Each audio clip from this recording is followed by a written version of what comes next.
Alright.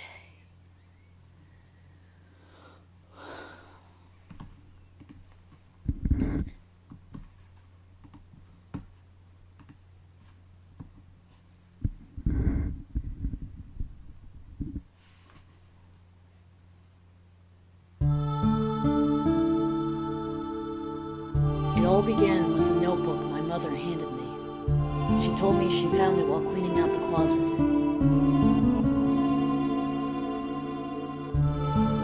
This old notebook, covered with mold, was a diary that belonged to my grandfather who passed away years ago. It contained his distant memories.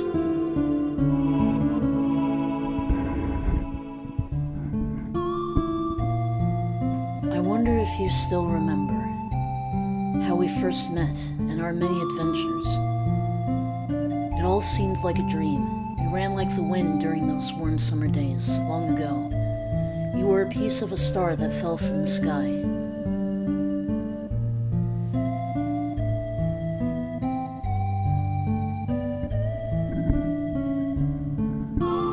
I can still relive the memories of those days long past, just by closing my eyes like so and whispering your name into the desolate night. Kid. Kid.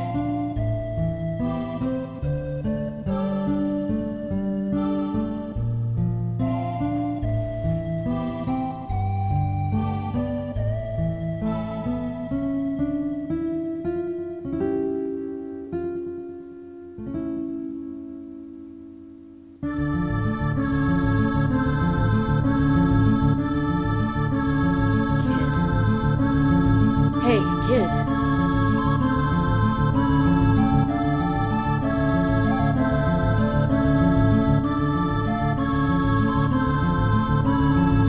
Are you ready, kid? I know you're anxious, but stay on your toes.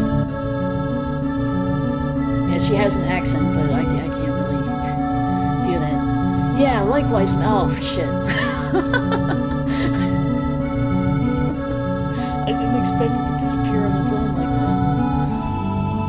Oh, we're off to a good start. Come on, Maggio, let's go. That bastard Lynx is gonna get what he deserves. Say your prayers. Not that it'll do you any good.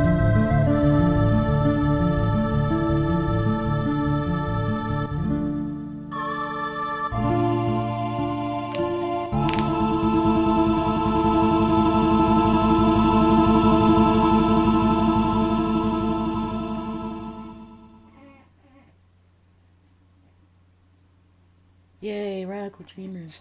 I played this once many, many years ago, and I even drew my own map, which I have right here. So, I'll never get lost.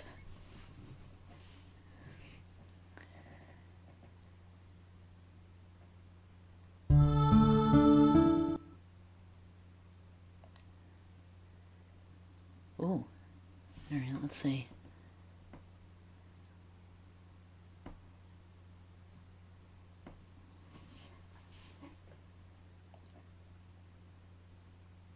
Oh, of course we're going to keep it a surge.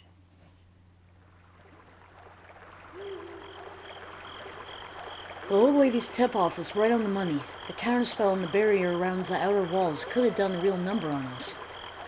Kid's plain, unadorned braid flicked back and forth across her shoulders as she walked. We picked our way through the elaborate lattice of the manor's magic shields, moving in closer and closer to Lord Link's stronghold. There were 3 of us, Kid, Maggio, and me. I guess it must have been 3 years already since I first met Kid. Back then, I was just a wandering musician, traveling wherever my feet would take me, and wherever a few tunes would pay for a warm bed. It was in the Outlands, in a town called Regiora, where we first ran across one another, and since then she dragged me along on a whole bunch of adventures, and misadventures too. Ah, Kid.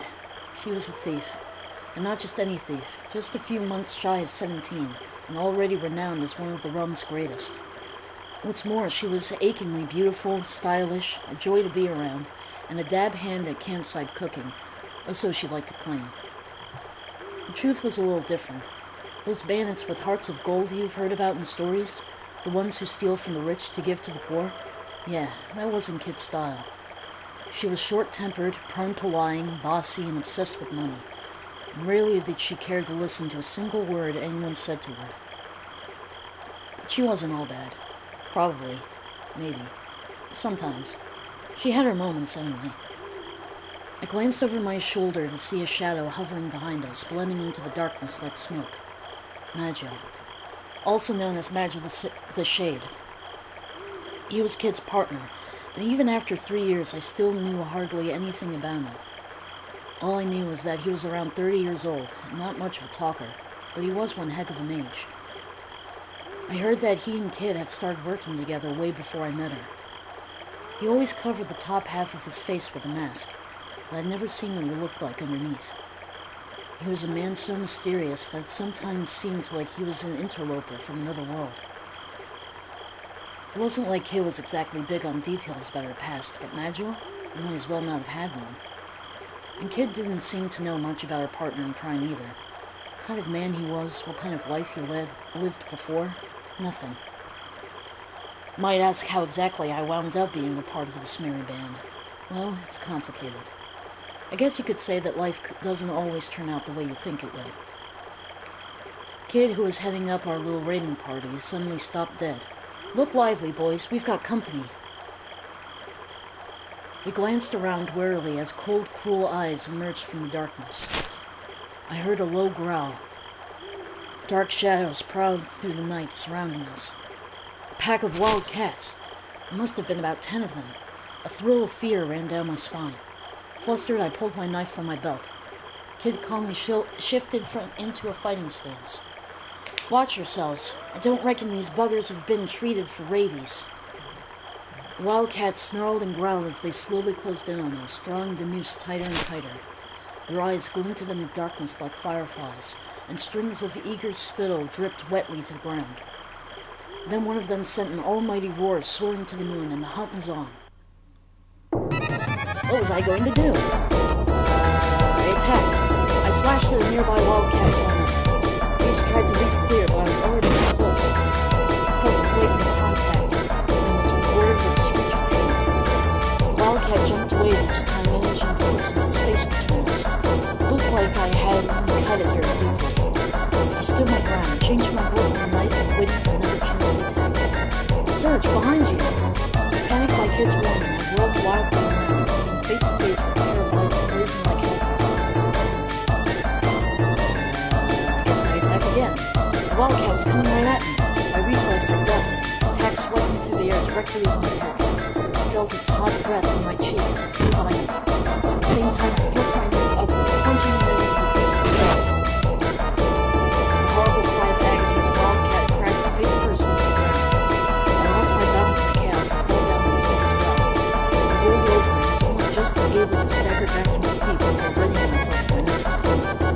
I was breathing heavily. The handle of my knife was stiff with sweat and I tightened my grip. With a kick like a bolt of lightning, the Kid landed a clean hit on the flank of the nearby wildcat. It staggered before losing its footing and laying out a third pile. The Kid had already moved in to finish it off.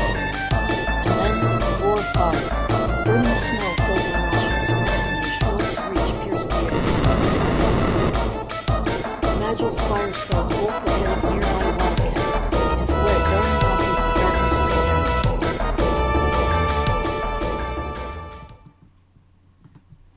I scanned the area. Only moments ago we had been surrounded, but now there wasn't a single wildcat left. Kid and Magil had either sent the rest off with their tails between their legs or put paid to them once and for all. Ha! You're dreaming if you think a pack of flea-bitten moggies? That's interesting. Is gonna stop us, Lynx. Kid crossed her arms and flashed a triumphant grin.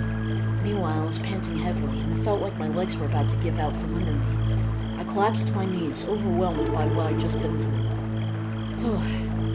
I'd taken a few hits, but I was fine otherwise. A couple of scars to talk about later, maybe, but nothing that would stop me carrying on. Are you hurt? Magil looked down at me. Looked down at me, his face expressionless as ever. "No worries, Madge. He'll be alright," said Kid, barging in to get a better look at me. "He may be a winged sook, but it'll take more than a few scratches to kill this one." She was nothing if not sympathetic. But she was right. This was no time to be bemoaning my lot. We hadn't even reached the manor yet. I dabbed at my wounds with a tincture-soaked cloth, wrapped them with bandages, then looked up at the other two.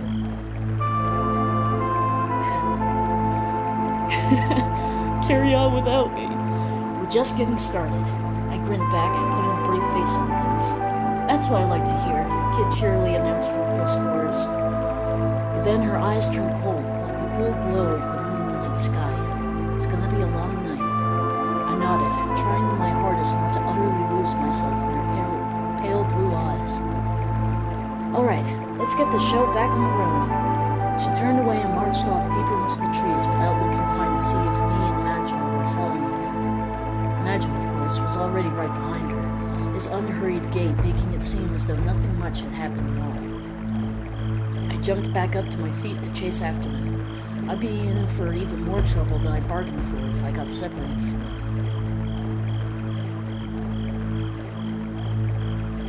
The dark forest inside the manor's perimeter seemed to go on forever, a labyrinth of trees and boulders. The manor itself loomed in the distance, glowering over the vast grounds, and hidden within was a veritable mountain of treasure just waiting for us.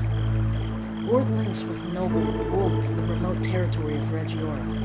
He was also Kid's mortal enemy. We were there that night to steal a certain jewel he kept locked away in his most closely guarded vault, the Frozen Flame.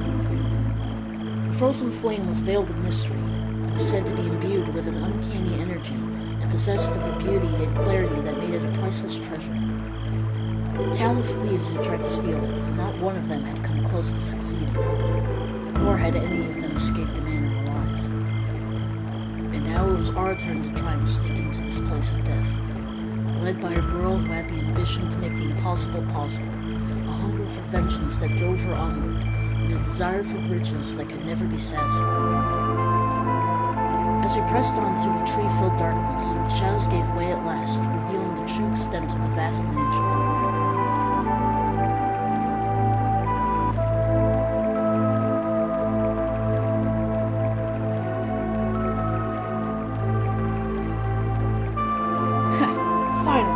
Say your prayers, Lynx, because we're coming for you.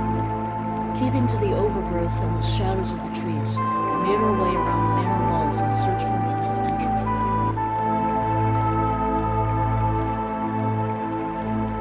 Eventually, we came to a terrace overlooking the garden. There was no sign of any guards nearby. The only thing surrounding the manor was an uncanny stillness. This will lead us straight into the west wing. Just as well, we don't have any business in the rest of the manor tonight, said Magil, gazing up at the dark building towering over us in the night. All right then, what are we waiting for? With that, Kid made to vault over the railing of the terrace. Stop, Magil hissed sharply. Remember what we're here for. Our main target is the vault and the frozen flame within. We focus on this above all else. Your vengeance is of secondary concern. Agreed? Glancing over his shoulder, Kid replied with a reluctant, Yeah, don't get your knickers in a twist. But if we happen to run into him, I'm gonna knock that Drongo's block off, and neither you or anybody else is gonna stop me. I guess Kid was going to get her way whether we liked it or not. Let's go, boys, the night is young. She cleared the railing with a sprightly hop and vanished inside the manor. I glanced toward Magil and nodded in silence. We followed Kid's lead. Soon inside Lord Lynx's lair. The darkness swallowed us whole.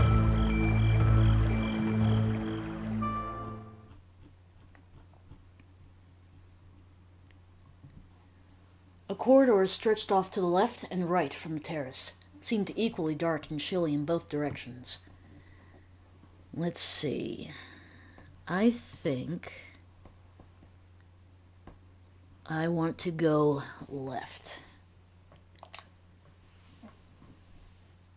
We pressed on through the darkness, down corridors that turned and twisted, snake-like this way and that. Everything around us was still and silent, and it felt strangely like we were being watched. It was as if countless eyes were staring silently from the shadows, and... We continued creeping cautiously down the corridors. Kid moved proudly and stealthily like a cat stalking its prey, while in the shadows Magil followed, Gliding swiftly and silently like a sinister breeze, we pressed on into the embrace of the Weaver of Fate. We took the corridor leading from the left-hand side of the terrace, eventually arriving at an intersection with some stairs. Really wish that it was just me clicking the button instead of the message going on by itself at points. The path to the right led down the stairs. The path to the left was a dark side passage, and the main corridor continued straight onward. Let's see. Let's go down the stairs. Slowly, we crept down the staircase, descending deeper into the blackness as we went. At the bottom, the path split. The way to the left continued on to an atrium that resembled a sort of plaza, while the path to the right was a winding passageway that trailed off into the darkness.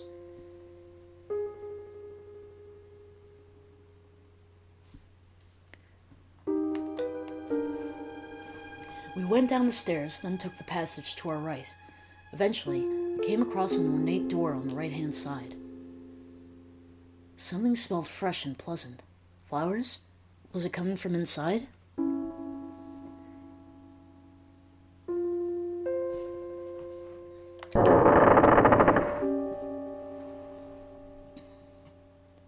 We found ourselves in a tidy, welcoming room. The knickknacks and curios dotted around the place seemed to be well loved. The stately desk and cozy-looking bed nearby, meanwhile, suggested the room's occupant was no stranger to luxury. Though the room was richly furnished, somehow it still felt awfully lonely. Kid took a quick look around before commenting. "It's Link's girl's room." A half-written letter on the desk and a teacup, still warm, suggested that the lady of the manor was still nearby. But it didn't seem that anyone was here now. We decided to search the room. Some charming flowers, a discarded cotton handkerchief, a small bottle of perfume. Nothing that meant much to me, nor anything that seemed particularly valuable. Kid seemed to have the same impression, and scanned the room clearly not expecting to find anything. The only item of note was a small antique box, which bore a crest resembling a viper. I decided where to look next. I opened the chest of drawers. I slid open one of the finely veneered drawers. Frills, lace, and sequins greeted me in reds, pinks, yellows, and a host of other vivid colors. A bounty of beautiful silk garments overflowed from within. "Jesses, huh? Give us a look." I'd been just about to close the drawer again when Kid came up and started peering over my shoulder. She reached out a hand to touch one of them, though I sensed a certain hesitation. Never worn anything this posh in my life. The gown she'd picked out was cut simply but beautifully, and was decorated with a pale floral pattern on a white background. She held it up to her chest and took a gentle twirl around the room. She was as light on her feet as a woodland nymph. The fabric fluttered like flower petals, and she held the hem just so. In that brief moment, you could almost have called her dainty. Ha! Stupid thing. Not exactly me, huh? I wouldn't say that. I think it really suits you. Oh, shut your gob out. Ars kissed her. Her face turned an angry red. "Come on, we ain't got all night." The spell well and truly broken, she stomped out of the room. Take a compliment, kid.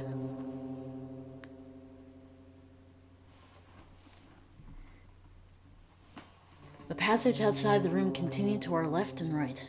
The path to the right led deeper into the darkness of the manor. Meanwhile, going left would take us to the atrium and another branch.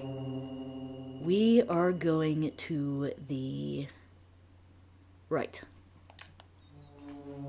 We went down the dark passageway, eventually finding ourselves at a sturdy-looking, immaculately polished door. Kid sniffed at the air. "Just as I thought. Something stinks here. I reckon we found the beast's lair, lads." In the darkness, Kid's lips twisted into a grin that turned my blood cold.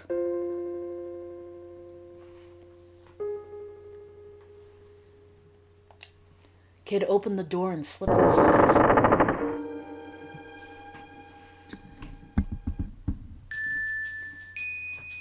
It was Link's room, but he didn't seem to be around. The bugger's gone scarpered because he heard I was coming. I'm sure I didn't pronounce that word right, but moving on. There was something deeply unpleasant about the room. There wasn't anything unusual about the furniture and fittings. Not how they looked or how they were made, but taken as a whole, it all felt discordant. Was this a reflection of Link's? A seemingly ordinary facade that hid a disturbing truth only some could see.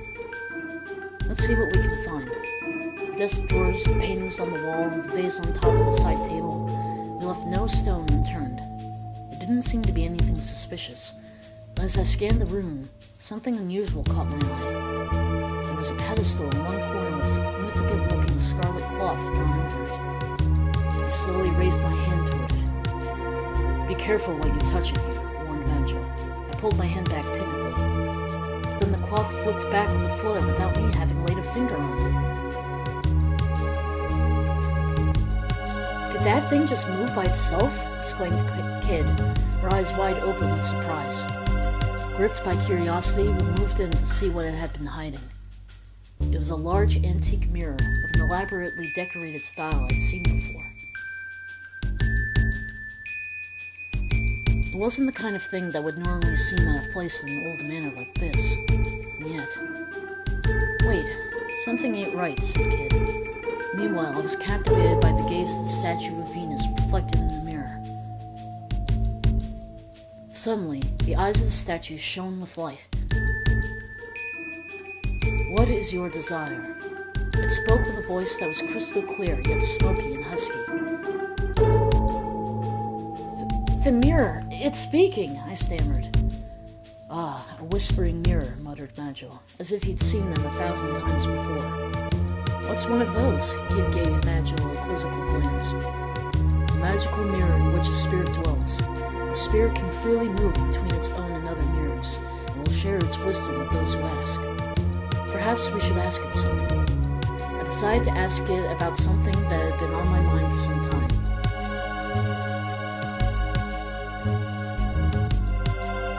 Now, let's see.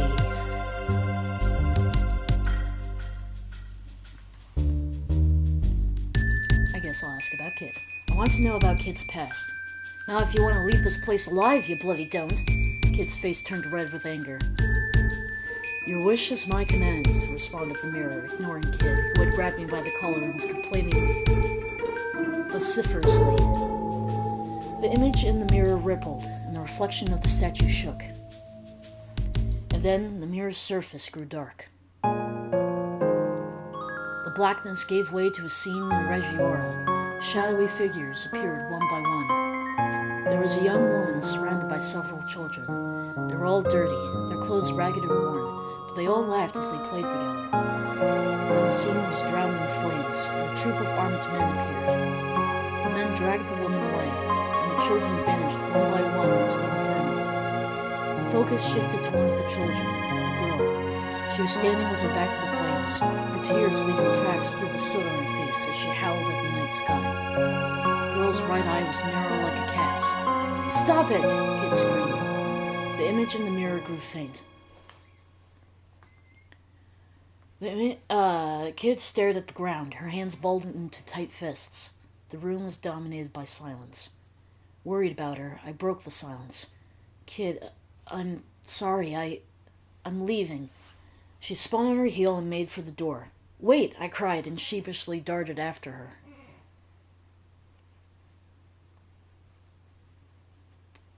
Maybe I should have clicked on Nigel. The corridor stretched out beyond the door. We retraced our steps. Eventually, we came across an ornate door on the left-hand side. It was Riddell's room, Link's daughter. I don't think we need to go back in there, so continue.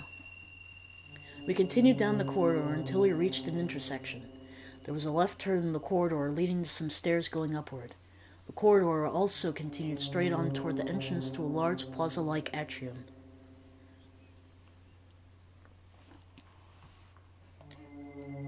Passage to the stairway was short. With Kid leading the way, we started to climb the narrow staircase. At the top, we found another intersection. Taking the corridor to the right would lead us to a dead end with a large door, while the way to the left led to the terrace. The narrow side passage in front of us was open.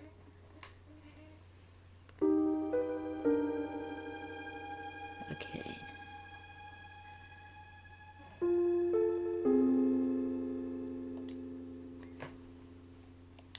Kid stopped us. There's something there. I listened carefully. A figure appeared in the darkness on the other side of the corridor. It's a skeleton. We readied ourselves for a fight. What was I going to do? Let's attack. Worked for us so far. Come on, then. I looked at the skeleton. Lashed out with the sword. Blood dripped from my face. The tip of the blade had scratched my cheek. Eep. I jumped back in fear. Hope you brought your brown trousers, grumped the kid. I scurried off against the skeleton. Okay, apparently that wasn't the best plan. I threw the sword I was carrying to the ground and took a step forward. Then I twisted its body into a strange pose. Wait, is it doing what I think it is? It proceeded to contort itself further, adopting a shape that could only be described as highly suggestive. For a moment, no one knew quite how to respond. Bloody hell? What should we... Wait, kid, look at Madge! Madge seemed completely bewitched. There was no way he'd be anything of use to us in the state. What are we going to do? Magil, pull yourself together! I tried my hardest to get through to him, but he just carried on staring into space with vacant look in his eyes. What the heck is wrong with him? What kind of weirdo gets his head turned by a play skeleton? Turning back to face her friend. No, it can't be helped. It's only a bag of bones. We can handle this. She lunged toward the creature. The skeleton brought down the sword. The kid nimbly dodged and sidestepped to the left. Then took advantage of her momentum to kick it right in the side. Well, in the spine, as to the waist. Crunch! The bone shattered, separating the skeleton into two halves. We did it! Piece of cake. The skeleton wasn't quite done yet. Supporting its upper body with its left hand, it quickly picked itself back up. Then, with its right hand, it flung its sword at me. What was I gonna do? Oh, God. Dodge. Whoosh. The sword sailed through the air right where I'd been standing only a moment before. It was close. Take this! It burst down the skeleton and shattered its skull with an all-night kick. The bones of its upper body fell to the floor with a clatter, and the environment of the creature lay still. Whew! You alright, Serge? Yeah, I think so. That's that dealt with. Now, Kid turned her attention back to Magil. Can't believe this Drongo, though. Thwack! She brought her fist down hard on his head. Maybe that'll wake you up. Now if we're done here, let's get a bloody move on. What was I... Ow! Taken a few knocks, but I was alright. A scrape or two wouldn't stop me. Not bad, Serge. Not bad at all. Didn't know you had it in you. Oh, thank you. There was a mischievous glint in Kid's eye as she rewarded me with a few rare words of praise. We headed down the side passage. At the end of it, we came to an old, immaculately polished door. Well, we came this far, so let's go inside. Kid gently pushed the door ajar and peeked into the room. The next thing I knew, she slipped inside. Magil and I followed. Looks like a study. The room was lit by the moonlight coming through the long, slender windows, slanting down in pale beams through the darkness. It was pretty big for a study, with an immaculate antique desk dominating the center. There were rows of bookshelves lined with thick, dusty old tomes.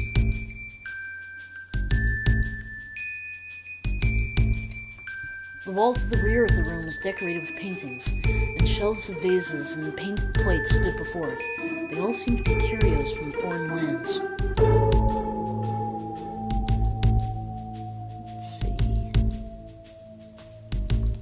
I checked the desk. I went over to the desk and started searching the drawers. There, I found a neatly arranged set of pens, ink bottles, and other writing materials.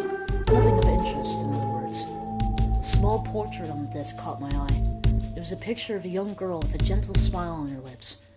Who was she? That's the girl Lynx adopted. If you ask me, it wasn't because he was looking to help the needy, said Kid, peering over my shoulder. She wrinkled her nose in distaste. Not even a looker. Suddenly, there was a knock at the door. It wasn't a loud knock, but in the bottomless silence of the night, might as well have been a thunderclap. Kid and I stood bolt upright and turned toward it. Magua, meanwhile, hid in the shadows, drifting away like smoke. Not everyone can hide in the shadows, you jerk. Panicked, I whispered to Kid. Hide under the desk. You what? There's no time. I shoved Kid under the desk, then darted under it with her. It was more cramped than I thought it would be. I packed myself in as best I could, but Kid and I found ourselves in an awkward tangle of legs and arms. Slowly, the door opened. Flickering candlelight spread from the doorway with a warm glow. A shadowy figure appeared at the threshold. I tried to pack myself into space under the desk, just a little tighter, and stilled my breath. I looked down for a moment, and my heart skipped a beat. Kid's lips were right there. For a moment, everything else seemed to drift away. The pink bow of her mouth was so soft, so perfectly formed. Suddenly, my heart was beating so loud I thought my chest would burst. I tore my eyes away and squeezed them tightly shut. But it seemed that whoever it was didn't mean to come in. He simply stood there. Strange. I thought I heard something. The lore of the manor is away, of course. Why would there be anyone in here? I have to get over my nerves. Everything was fine until we heard the news that Poirier was on the move. The figure quietly closed the door, plunging the room back into darkness. The voice trailed off to a whisper. We remained motionless, keeping our ears pricked for any sign of an unwelcome return. All we heard were footsteps moving away. As I stayed hidden, listening for trouble, a thought began to cross my mind. Kid, sure does smell nice. Boy, Serge, you gonna move your arse or what? She whispered into my ear, giving it a little nibble as an afterthought. Huh? Sorry. I rushed to my feet in a panic, smacking my head right into the top of the desk. Ow! Cradling my head in my hands, I crawled out from underneath. Ugh, that stings. Kid followed right after and stood up, looking down at me on the floor. Not your most heroic moment. You alright? Yeah, I'll live. She took a look around the room. No sign of that dirtbag Lynx. Lucky for him, she snorted. So Poirier has made its move. Magua emerged from the shadows, contemplating the news we overheard. Kid, if the rumors were true, we might well be about to find ourselves in a very difficult situation. This seemed to set her thinking, too. Poirier was a powerful nation that ruled the southern continent. Chrono Trigger. I love that. I just love this kind of thing where they connect games and talk about places that were in other games. I've heard it was a prosperous land whose recent and sudden development had pushed it far ahead of its neighbors, which made me wonder, what would its inhabitants want here, out in the sticks? They couldn't be after the Frozen Flame too, could they? As valuable as it might be, a jewel was just a jewel in the grand scheme of things. I couldn't imagine it being an item of national interest. I mean, ultimately, it was just a pretty rock, right? Let them do what they want. If everyone's busy playing soldiers, they won't be bothering us. Come on, we've got things to do. She headed for the door. We left the room and made our way back down the side passage. We made our way back down the dark side passage leading from the study. Eventually, we arrived back at the intersection. Some stairs led downward, and the corridor branched left and right, with the right branch leading back toward the terrace.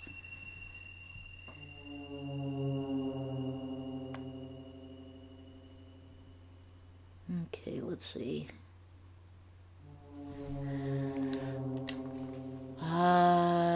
To the terrace. After a short walk down the corridor, the terrace came into view. Okay, I don't think we really have a reason to even go out to the terrace, so we'll continue. A short way along the corridor, running from the right-hand side of the terrace, we found an ancient-looking door again on our right. Kid pressed an ear against it, listening for any signs of life. Dead quiet. Don't reckon there's anybody in there. Well, let's head on in. In we go. Kid stilled her breath and reached for the handle.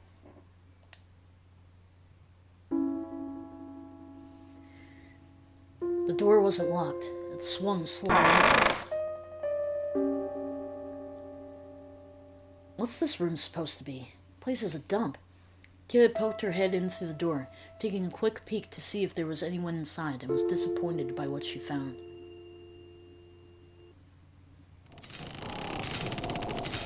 The room was large and littered with peculiar-looking machinery and knickknacks, all of which were covered in dust, and had seemingly been dumped there haphazardly. Everything looked like it had been there rusting for a very long time. The ends of the room were completely dark, and it was impossible to tell just how big it was, or even what the walls and floor looked like. It seemed the manor's inhabitants had turned the old clock tower into a makeshift storage space some time ago. I stepped warily inside. Leave that alone. I looked over toward Magil, and saw a kid trying to pull something from the shadows. It was a huge sword that appeared to be very old indeed. You don't need that old bludgeon. It'll only get in the way. And as much of an antique as it is, it won't fetch much on the market in that condition. Yeah? Reckon it might, you know. There's plenty of collectors who just love old bits of junk. Well, some old bits of junk. Pouting, Kid left the sword where she stood. At least she put it back down gently. It was then that we heard a voice from the shadows. And what exactly are you doing here, I just about jumped out of my skin. Who's there? Kid and Magil turned to face the voice, ready for a fight. A wizened crone emerged from the shadows. She was hunched over and wore a hood draped over her face. I could tell at a glance that she wasn't just old, she was positively ancient. It's just some doddery old bag. What do you think you're doing sneaking up on us like that? Kid's shoulders relaxed as the tension left her body. Magil, however, continued to give the woman a piercing stare. Oh ho, what an impish little thing you are. Here to visit a friend, perhaps? Not in the dead of night, I suspect. The crone narrowed her eyes. Let's get a closer look at you. Ah yes, you must be here to get your revenge on Lynx. How did she... My heart jumped. She seemed to know exactly who we were. We were in trouble. What if she sounded the alarm? We'd have to give up on the treasure and run for our lives. What are we going to do? What are we going to do? Let's see.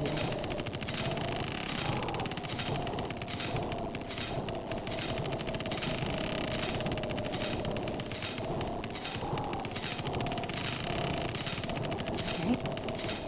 So what if we are? The kid narrowed her eyes right back at the crone. What is it to you if we're here to get our revenge on old Lynxy boy? You gonna do something about it? You'll never change, do you? The crone chuckled madly, her small frame shaking. Ah, the boldness of youth. Yes, that's the spirit. You what? Kid looked at the crone completely confused. I was no less mystified. What the heck are you on about? Oh, it must have been 4 or 5 years ago. Yes, it was around then that an innocent young thief stole into the manor, looking to singe Lord Lynx's whiskers. She couldn't have been much older than 10, now that I think of it. Shocked, my gaze turned to Kid. A wet glint had appeared in Kid's eyes, but her glare was like ice. It certainly felt as if the temperature in the room had suddenly dropped below freezing. With a chuckle, the crone continued her story, pretending not to have noticed the change in mood. She was an orphan, came after Lynx to revenge a woman who loved her like her own daughter.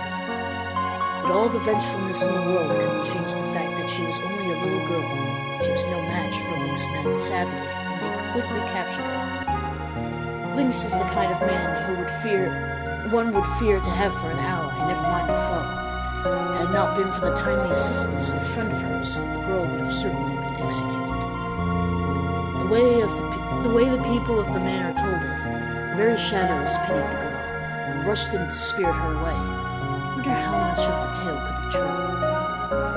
I have nothing but sympathy for those who know failure, of course. You can't win all the time. Sometimes, against all the odds, fate really can be foiled, and the clockwork of history set into disarray. No, the ones I have no patience for are those who do not recognize their failure, or who fail and choose to give up as a result. Crone looked up from under her hood, stared Kid directly in the face, and grinned. Kid's anger faded, giving way to a dumbfounded expression. If you wish to steal the jewel from Lynx, if you truly wish to triumph, you will have to let go of a treasure of your own, kid. For as long as you cling onto it, the hands of your clock will never move. They'll stay exactly where they came to rest all those years ago. Who are you? Me? Why, I'm just an old bag, like you said. I do apologize. I must have taken up a lot of your time with all my babbling. I'll leave you in peace. Oh, but before I go, Chrono turned to face me. You seem to be injured, young man. If you wish, I can take a look at your wounds. With all the attention suddenly turned toward me, I panicked a little. Alright then, please do. What? Alright then, please do. The crow muttered a few words as her bony fingers drew sigils and nails. A pale, gentle light began to surround my body, filling me with a strange warmth. Strike a light? That's no ordinary spell. He was impressed. I felt my wounds healing, and heard a nostalgic melody that soothed the wounds in my heart. Before I realized it, the crow was gone. Hey, lady? The kid strained her eyes, scanning the darkness. There was no one to be seen, and her calls went unanswered. Who the bloody heck was that? The kid looked like she'd just woken up on the floor of the Laughing Pig after a few too many. And what did she mean about you having to let go of a treasure? Well, we won't find any answers here. Time to move on. Nigel brought us back down to Earth, emotionless as always. It almost seemed as if he thought nothing had happened at all. Yeah, I guess you're right. Kid walked quickly to the door, keen to move on. Hold it, you. Just as I was about to follow Kid out of the room, she jabbed me in the side with her elbow. You stingy little bugger, Surge. Why didn't you tell her to share some of that healing magic with the rest of us? Was that an option? Classic Kid. I don't think it was. The door led back into the corridor, which stretched off to the left and right. Rightward lay the depths of the manor, while the way to our left led back to the terrace. Right. Continuing on down the corridor, we came across a rather sturdy-looking door on our left. A little further on stood a stairway leading upward. Well, this door is clearly meant to keep something safe. If there ain't some kind of treasure behind it. Me name ain't Kid. This would be so much better if I could actually do the frickin' accent.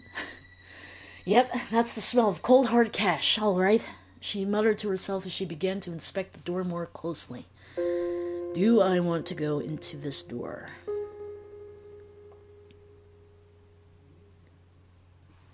Sure, why not? Am I stupid? Of course it's bloody locked. Kid had tried the door handle a few times before giving it a grumpy kick. Bloody door's got a magic barrier on it, and the bloody barrier's got a barrier of its own to boot. It will take more than me putting the boot in to get through all that. I see. Then unless we find the key, we don't have a hope of getting inside. Reckon I can handle a key hunt, especially if it's that idiot Lynx who's hidden it. If we can find his room, I'll sniff it out in 2 seconds flat. You just watch. There was a little more we could do here, so we decided to look elsewhere.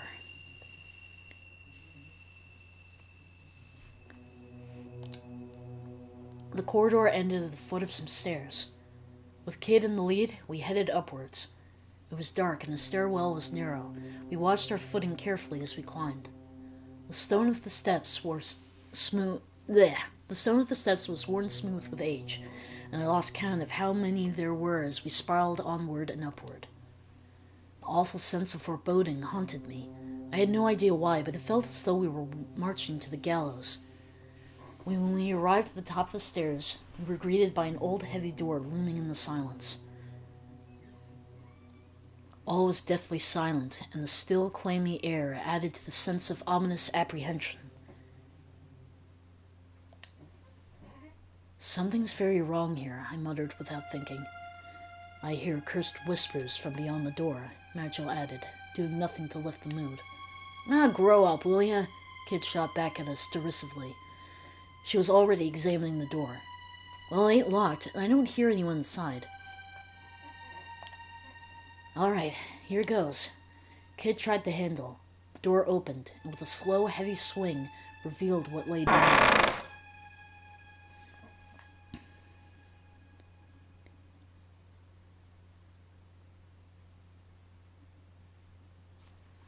It was a small cylindrical room that appeared to be the inside of one of the stone towers. It was completely deserted, and there were no windows. What's this supposed to be? Something about this place gives me the creeps. Still standing in the doorway, Kid seemed suddenly taken aback. There might be something in here. Let's take a closer look. A closer look at a bloody empty room? Might as well, I guess. We did climb all them stairs. Kid stepped through the door, grumbling under her breath. I scanned the room and then noticed something on the floor. The flagstones were covered in dozens of narrow scratches, and in places there were thick black stains. Something in the stains spoke of a horror that no amount of scrubbing would ever wash away, a malice and sadness beyond imagining. There's something written here. Crouching in front of a wall, Magdalene was inspecting some brownish markings that looked like more of the same stains. Someone's carved the letters into the wall and scrambled them using blood magic? Kid had gone over to take a look. Looks pretty old. Hard to read, too. Some of it's been worn away. Let's see. I cannot hold out much longer. My only hope now is to leave the Acacian signet in this room. The Acacian signet? Suddenly, the door slammed shut. We jumped to our feet with a start. From above us, we heard an insane creaking sound. The walls and the floor began to tremble. What the hell's going on? Kid's eyes darted around the room as she desperately tried to figure out what was happening. The creaking sound from above continued, and the ceiling moved ominously closer. Up there!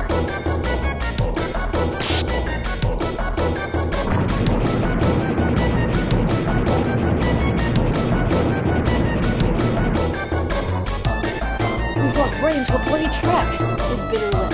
We've gotta do something fast. We don't have time to sit and think about it. Let's try barging the door and get the fuck out of here. Kid sprang at the door like an arrow, slamming into it shoulder first.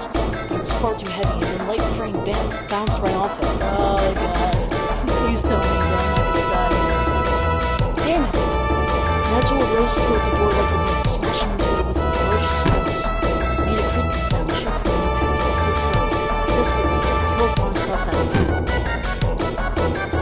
The shock of the impact rushed through my body, but it was no good.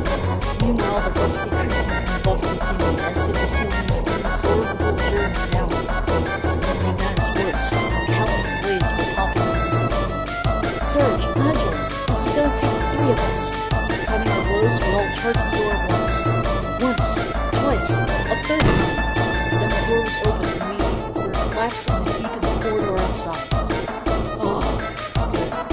Behind us, we heard the sound of the bladed steel grinding on the stone floor of this tower room. We avoided becoming a Joe sandwich. The metallic scraping noise it made was awful. We could only look on in silent horror at the fate we'd so nearly. Oh, fuck me. Sorry, I really screwed that up. The metallic scraping noise it made was awful. We could only look on in silent horror at the fate we'd so narrowly evaded. The machinery continued for a short while before slowly coming to a stop. It seemed the ceiling trap had finally finished its grisly work. And before I continue, yes, I do curse. Sorry if that bothers anyone. Bugger me. Talk about a nasty surprise. Is it some sort of execution chamber? Magil continued, seeming to be deep in thought. In any case, that writing mentioned Acacia. Yeah, what was that all about? I asked. The Acacia Dragoons, the elite knightly order serving General Viper, and once governed the territory of Galesborg to the west. Former knightly order, I should say. They were wiped out more than a decade ago, by the lord of this very manor, no less. Uh-huh, thanks for the history lesson, Madge. Kid rose to her feet, patting off the dust. Too bad we're not here for fairy tale nights.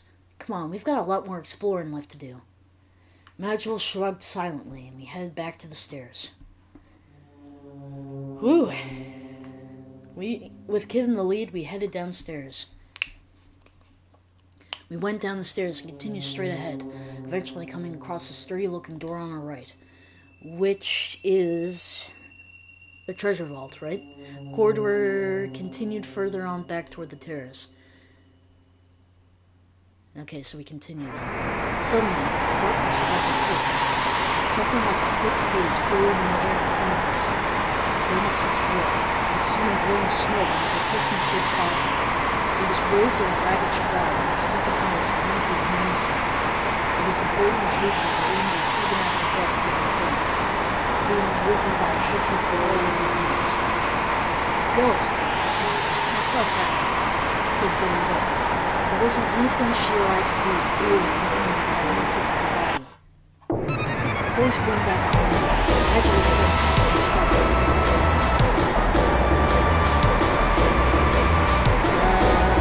Let's go on my focus. Nigel casting the blades, continuing his incantation down his computer, wrapping my scruff and throwing at the ghost. You threw me at the ghost? You bastard!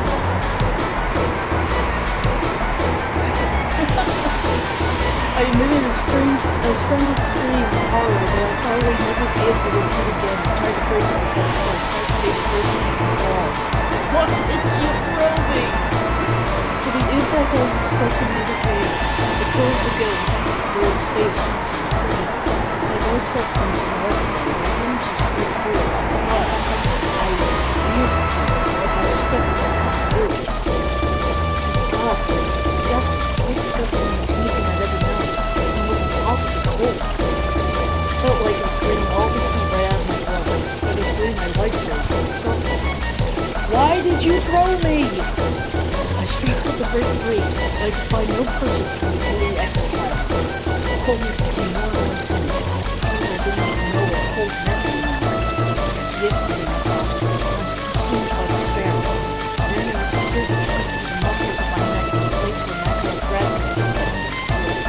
At the same time, this incantation echoed in my mind. My visions filled with clear blue light. Serge! Oi, Serge, you still with us, mate? Someone was slapping me around the face. Someone who seemed to be enjoying it immensely. Kid, stop it, damn you! I leapt to my feet, wide awake again in an instant. Madge, did you really have to use me like that?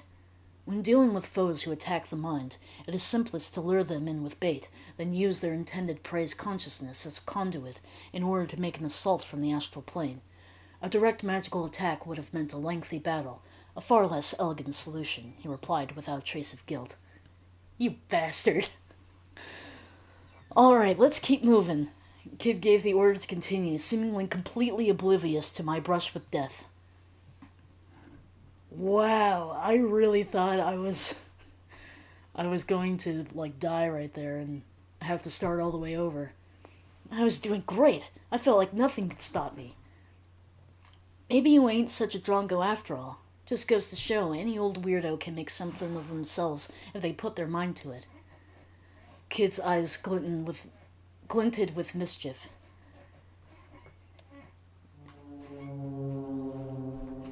Yay, I was praised for being used as bait. We continued down the corridor, eventually coming across a door on our left. The corridor continued on back toward the terrace.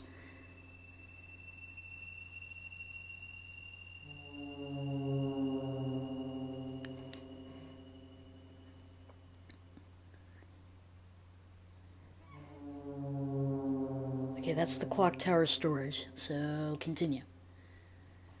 After a short walk down the corridor, the terrace came into view. Okay, kept going. We took the corridor leading from the left-hand side of the terrace, eventually arriving at an intersection with some stairs.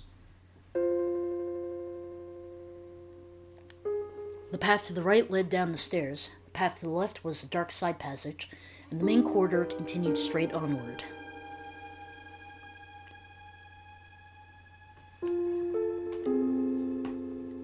Slowly, we crept down the staircase, descending deeper into the blackness as we went. At the bottom, the path split. The way to the left continued on to an atrium that resembled a sort of plaza, while the path to the right was a winding passageway that trailed off into the darkness. Okay, so we want to go to the right. We went down the stairs, then took the passage to our right. Eventually, we came across an ornate door on the right-hand side. It was Riddell's room, Link's daughter. And we continue. Suddenly, Kid stopped in her tracks. Something's there. I quickly looked around to see what it was. There was nothing behind us or in front of us. Where could it be? And then, just as I was trying to figure it out, the wall began moving. A rectangular section opened up and swung around, revealing two enormous goblins clinging to the back. It was like something from one of those stories about assassins sneaking around in old castles. "You goblins?" screamed Kid. They definitely looked like goblins to me. Maybe a touch on the large side. There were 4 in total, 2 in front of us and 2 that appeared behind us, cutting off our path of escape. Nigel rushed toward the 2 behind us. Meanwhile, Kid leapt at the 2 in the front, holding a knife in both hands. Oh boy. I drew my knife and rushed to Kid's side. Crash! The spike ball of the goblin's mortal stuff smashed on the ground, punching the stone floor. Kid nimbly leapt up into the air, evading the attack and landing on the goblin's exposed head. She swung upward toward the goblin's head, plunging the knife into its left arm. Then she flipped backwards and stood ready for the next attack. That was Kid's style. Float like a butterfly, sting like a bee. The next goblin charged in. Swing is where I'm started. I jumped back. I jumped back to keep my distance. For a moment I thought about copying Kid's trick, but I didn't have the confidence to pull off. I was better off keeping an eye on my enemy and doing things my own way, though I did wish I could fight them. The goblin pulled the iron ball out of the floor and came at me, swinging it overhead.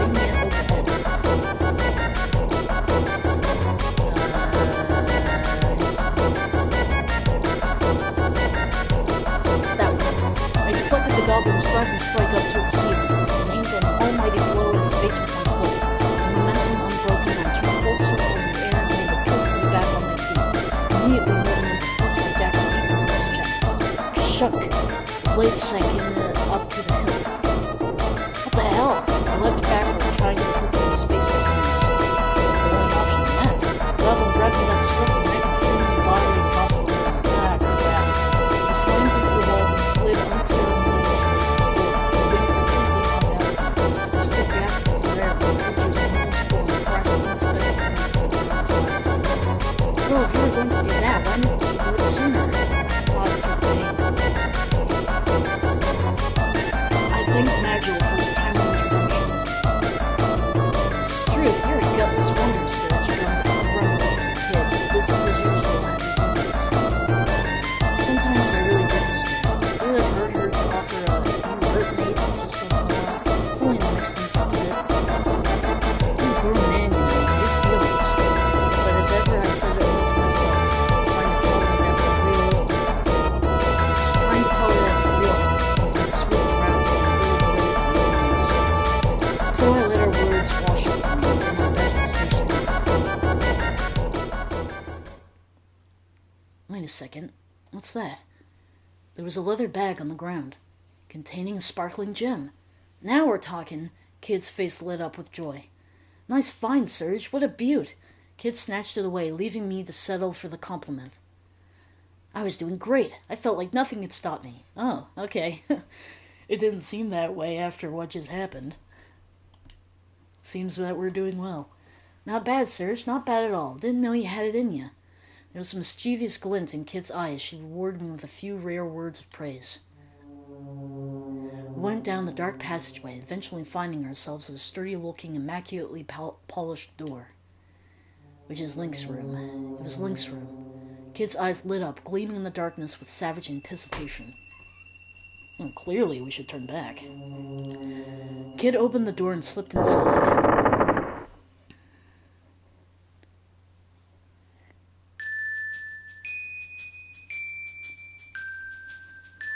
I knew he wouldn't be here. I started looking for any signs of the key to the vault. Maybe she can help, said Kid, thrusting her chin toward the mirror. I gently pulled the soft cloth from the mirror and stared into the glass. It was dark, like the surface of a lake at night. What is your desire? I asked about kids' measurements. I remember doing that when I played all of those years ago, and it's pretty damn funny, but we're gonna focus on what we're supposed to be doing here. I asked it where the key to the vault was. She got so pissed, and I don't think the mirror actually tells you anything. Do you know where the key to the vault is? The mirror's reflection rippled, and seemed to reveal a room with numerous bookshelves. A deep, sonorous voice spoke. Whatever. You will find the key in the place I have revealed, in the study. It is inside a book with a purple cover in the furthest bookshelf from the door. Purple cover. The image of the study vanished from the mirror, and the voice went silent. It appears the spirit has left for another mirror, commented Nigel. To the study, then. As I made to leave the room, a low voice rumbled through the air, stopping me dead in my tracks. Beware. He knows. Was it the voice of the mirror again? What did it mean? Hurry up, or we're leaving you behind, Serge, called Kid from outside. Flustered, I rushed after her. The corridor stretched out beyond the door. We retraced our steps. Eventually, we came across an ornate door on the left-hand side. It was Riddell's room, Link's daughter. Continue. We continued down the corridor until we reached an intersection. There was a left turn on the corridor leading to some stairs going upward. The corridor also continued straight on toward the entrance to a large plaza-like atrium.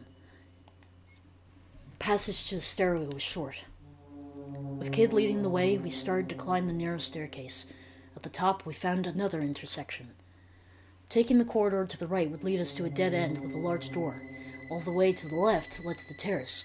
The narrow side passage in front of us was open. Okay.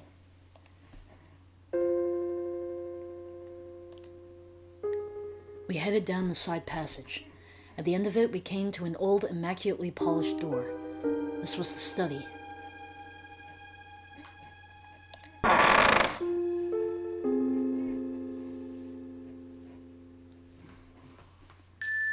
Right, let's find this key. Light on her feet as always, Kid moved into the center of the room. Where'd the mirror say it was again? Serge? She was asking me? How was I supposed to remember? Purple. Wow, holy crap, there's a lot of choices. Purple. Purple, purple, purple. I think it was supposed to be one with a purple cover in the nearest book. Wait a minute. Was there another purple option? Because I don't think the mirror said nearest bookcase. I think it said further. Ah, shit. Well, we'll see what happens. Alright, let's see. Seeming to take my word for it, Kid made for the case in question.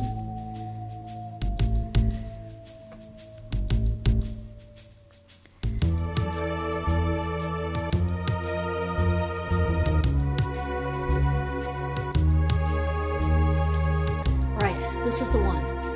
Purple cover. Aha, this has gotta be it. She pulled out a book from the lowest shelf. Nigel and I watched as she flipped through the pages. Her right eye narrowed like a cat's as she read through the arcane script, which meant nothing to me.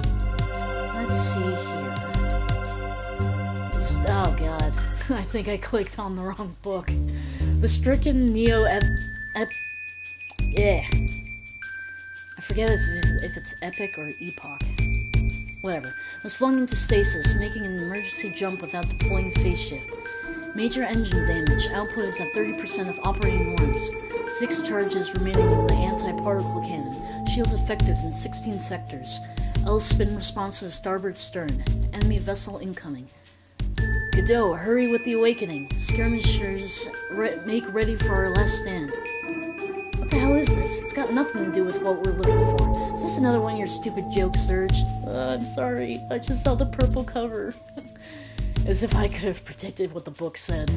Oh, I am talking to you. Where's the real book? Alright, let's do this.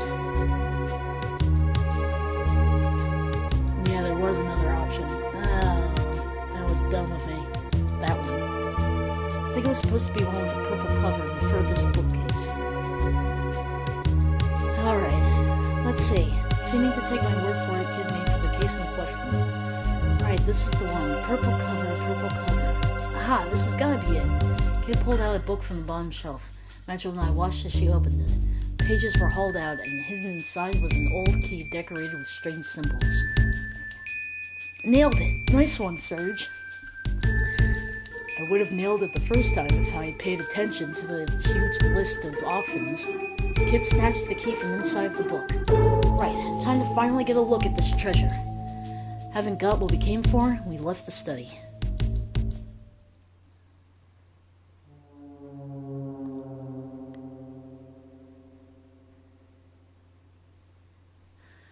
We made our way back down this dark side passage leading from the study. Eventually, we arrived back at the intersection. Some stairs led downward, and the corridor branched left and right, with the right branch leading back toward the terrace.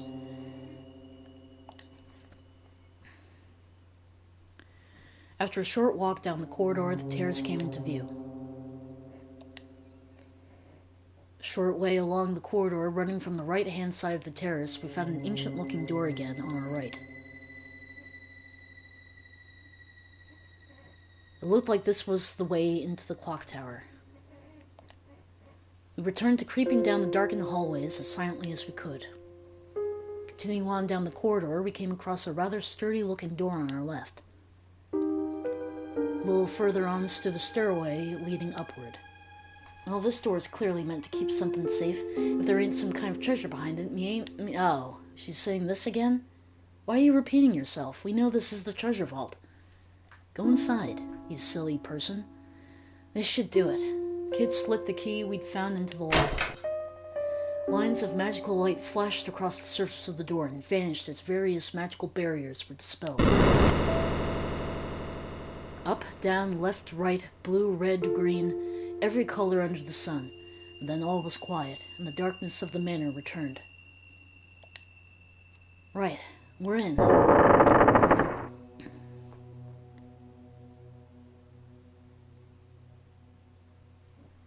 With a creak, the heavy door gently swung open.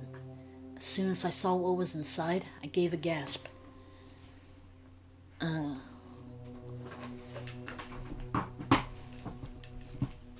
on a sec.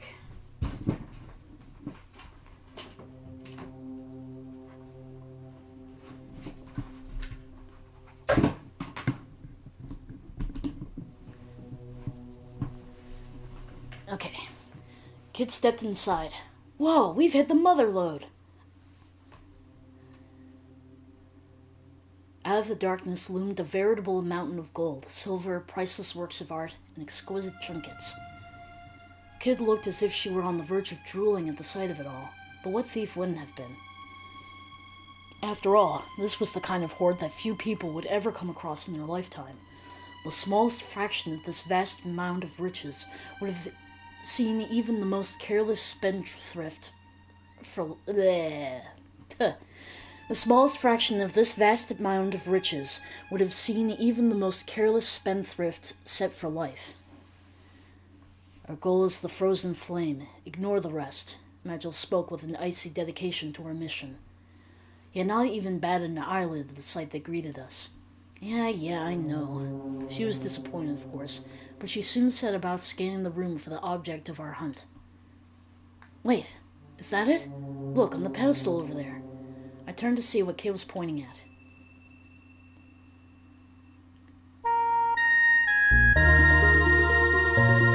There it was, a small yet perfectly formed jewel that gave off a pale red light, a jewel that looked like a flickering fire suspended in time.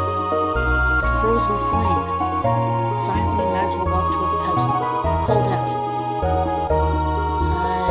Wait, we have to be careful.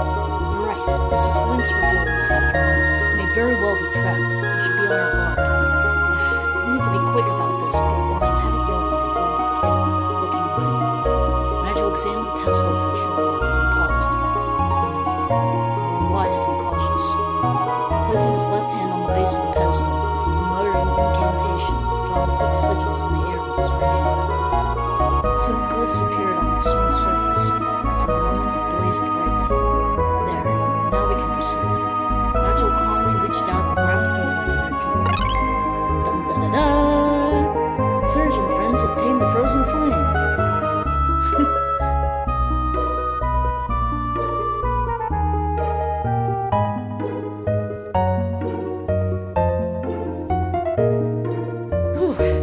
chance to get what we came for without anything horrible happening to us. I breathed a sigh of relief and turned again to Magil, who was staring silently at the jewel in his hands. Magil, we did it! Let's get out of... Before I could finish, the frozen flame crumbled to dust. This flame was a fake. Lynx must be keeping the real one somewhere safe. What? Suddenly, a siren rang out. The room was flooded with light, and metal bars slammed down in front of the door. I turned with a gasp to see Kid frozen, an ornate crown in her hands, and a wide-eyed look of awkward shock on her face. Dun-da-da-da! Kid and friends obtained a golden crown, too. You're kidding me, right? You had to go and... You complete bonehead! I let rip with a scream of choice insults. In my head, that is. Oh, Kid.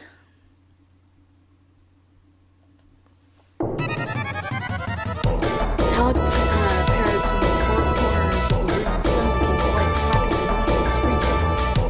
Thieves! Thieves! I'm in trouble. These things are going nowhere, said Magil, inspecting the bars covering the room. Although to look at him, I wouldn't have thought there was anything wrong. Oh boy.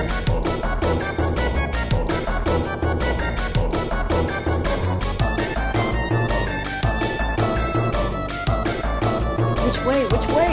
The parrots! The parrots! To the vault! The vault! I heard voices in the distance. The mayor guards were coming. The kid dived behind a pile of old coins. Found somewhere to hide. In a panic, I looked around the room. There was a large chest sitting wide open next to the pillow. I rushed to empty it out and plunged in headfirst and placed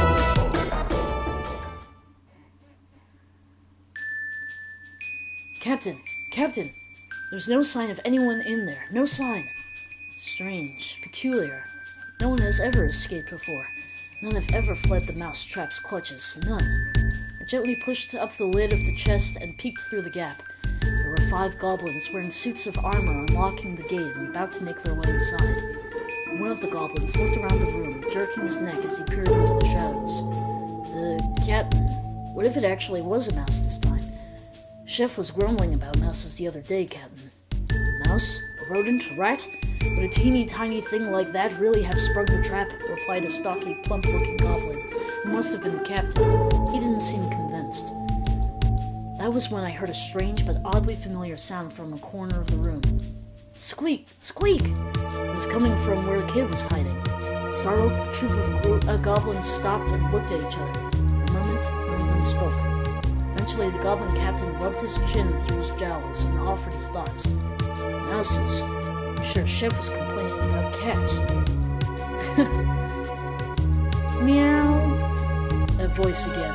Again, silence. Goblins only looked at each other. Funny you should say that, Captain. The way I heard it, it weren't mouse or cats. It was a heckran. Awkward silence followed. In my mind's eye, I could see Kid racking her brains to work out what a heckran was.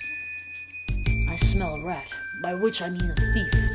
Following the captain's lead, the guards reached for their weapons, and then... Heck!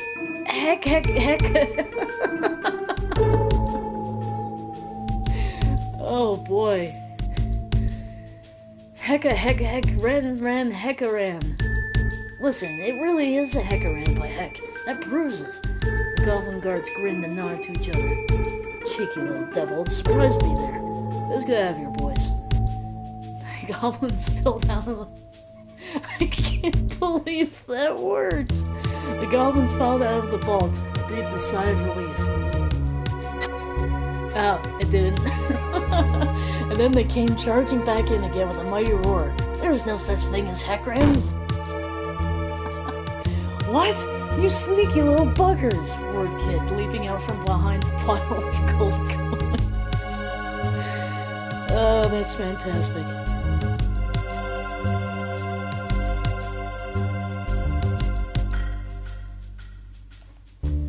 You're one to talk, thief.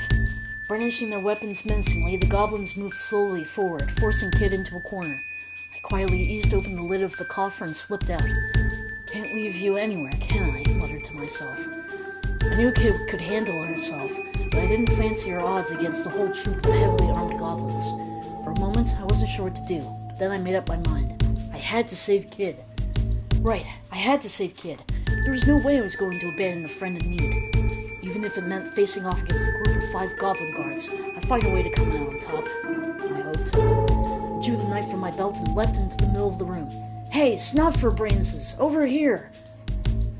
The goblins all turned to look at me at the same time. 10 beady, cruel little eyes all staring daggers at me.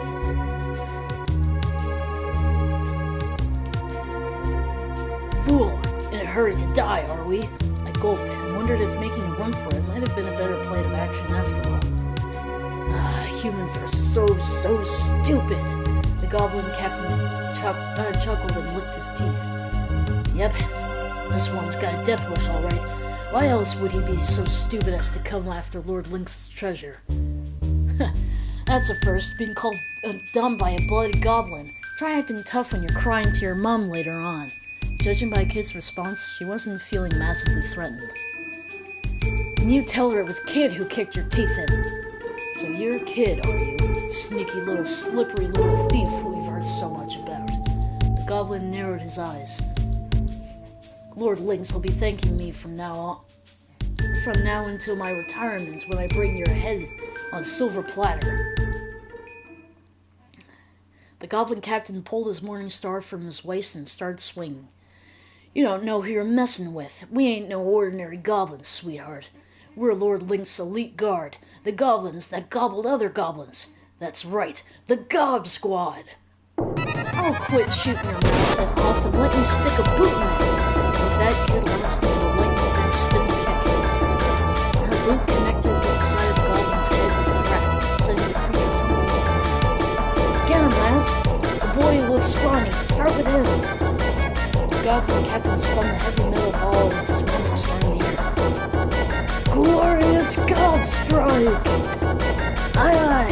The goblin surged across the room in response to the captain's command. Gob Strike incoming. The goblin rushed toward me, swinging its weapon overhead. I died. I wasn't going to make it.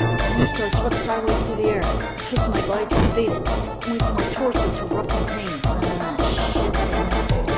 Before I knew it, I was sent rolling across the floor with agony. Surge, get up! I spurred on my Kid, screaming. I staggered to my feet, clutching my side. I couldn't let it end like this. Another goblin flew down from overhead. Arms away! The brawl had sent its morning star swinging from above. Now let's try counterattack. Square off attacking and try and make a clumsy dodge. Tackle the goblin head on. Bounced helplessly off its enormous rock-like body, smashing headfirst into the floor. Christ.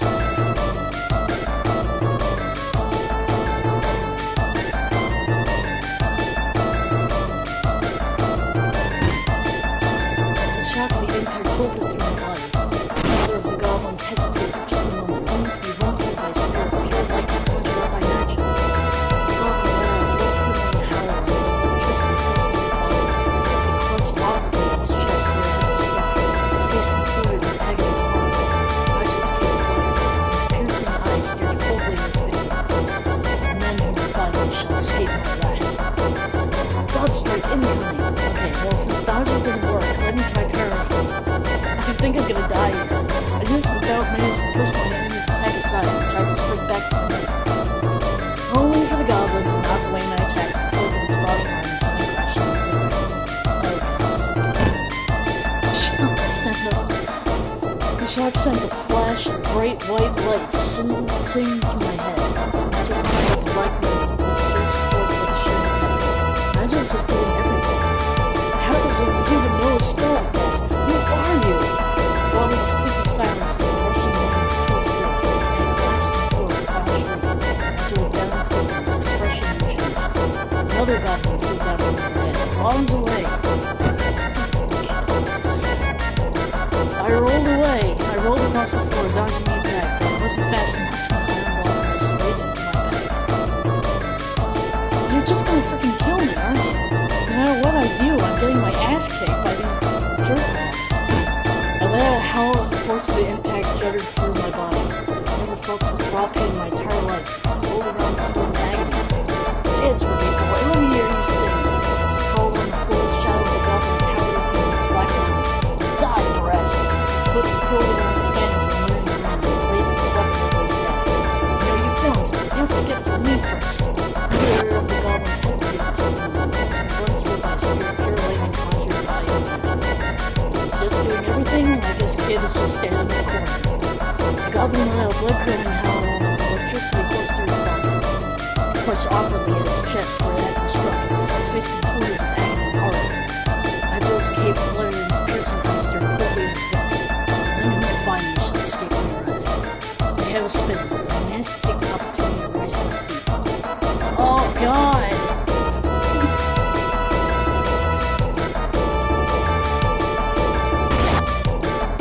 There we go, I finally did something. Landing a heavy blow right in the goblin's unguarded flank. The goblin's face crumbled in agony. After he conjured up a black rain, he surged forth like a shooting tempest. How does he even know us for like that? Who are you? The goblin's quick silence as the Russian winds tore through and collapsed to the floor with a power shriek. Magela looked down at him, his expression unchanged. Are we done now? Long live Lord Lynx! Glory to the Gob Squad! With these final words, the goblin collapsed. That was the last of them. Thank God. We made it. I can't believe we made it. My health must be like 10 points now. Piece of cake, said Kid, who did absolutely nothing, putting a brave face on things as she wiped the sweat from her brow with her arm. And then she stopped and looked at me. Surge, what were you thinking, you great Drongo? Oh no, I'm a great Drongo again. Getting the goblins to come after you like that. You really didn't have to, you know. Kid gazed softly at me, her blue eyes like the cool glow of the moon. She seemed to be trembling slightly. She looked down at the ground, hiding her face. Thanks. I'll never forget what happened tonight. Even if we go our separate ways, even if we never meet again. Never. And then Magel stepped in. Save the chatter for later. We can't waste any more time here. The frozen flame must be somewhere else in the manor. All right, mate. Thanks for stating the obvious. It's not my bloody fault that Lynx has to make things so bloody difficult for everyone. Kit spun on her heel and made a sulky about face for the door. Suddenly, her attention returned to the pile of defeated goblins. This bunch of Drongos said they're Lynx's elite guard, right? But they've got some nice loot on them. With that, she started unceremoniously rummaging through the fallen captain's pockets. She was like a hyena sniffing for scraps. Hello, what's this? She found an old metal plate. It resembled an open hand and was covered in runes. Reckon this might open some other magic door somewhere. Well, never know when it might come in handy either way. Finders keepers. Plate vanished into the kid's pocket. Looks like there's nothing else worth taking, unless you count pocket lid and bits of string. She rose to her feet and looked around the room. You know, it's a real shame to leave the rest of all this loot just sitting here unloved. Suppose we can come back for it whenever. Kid turned to face us and flashed a grin. All right, lads, get a move on. It ain't gonna be dark forever. That hand-shaped plate is our only clue for now, muttered Magel, seemingly to himself. And with that, we left the vault in search of the real frozen flame. I imagine, like, Surge is bleeding out at this point. I mean, he got hit 3 to 4 times with a frickin' morning star. His wounds are severe. Don't you have anything to help? The corridor outside the room stretched off to the left and right. Alright, where the hell are we going? We are going towards the atrium. Okay, so, going towards the terrace. Kid stopped in her... Oh, God. Stopped in her tracks, her senses clearly tingling. Magel and I were right behind her, and immediately realized that something was very wrong. We could hear a faint whispering, as if a spell were being cast, and a faint light was emanating from a monster sitting crouched on the flagstones ahead. A long, bony finger traced strange shapes on the tiles. A demon! I pulled out my knife and raided myself to confront it. Let's go after it, I guess. I made a dash to one side, lifting my dagger as I went. I tore through the creature's paper thin skin. It was only a flesh wound. Boy, it was laughing at us. And it was, too, chuckling maniacally in a way that made me deeply uneasy. I raised my knife again and prepared myself for the worst. My eyes met the demon's. It was then that I saw it.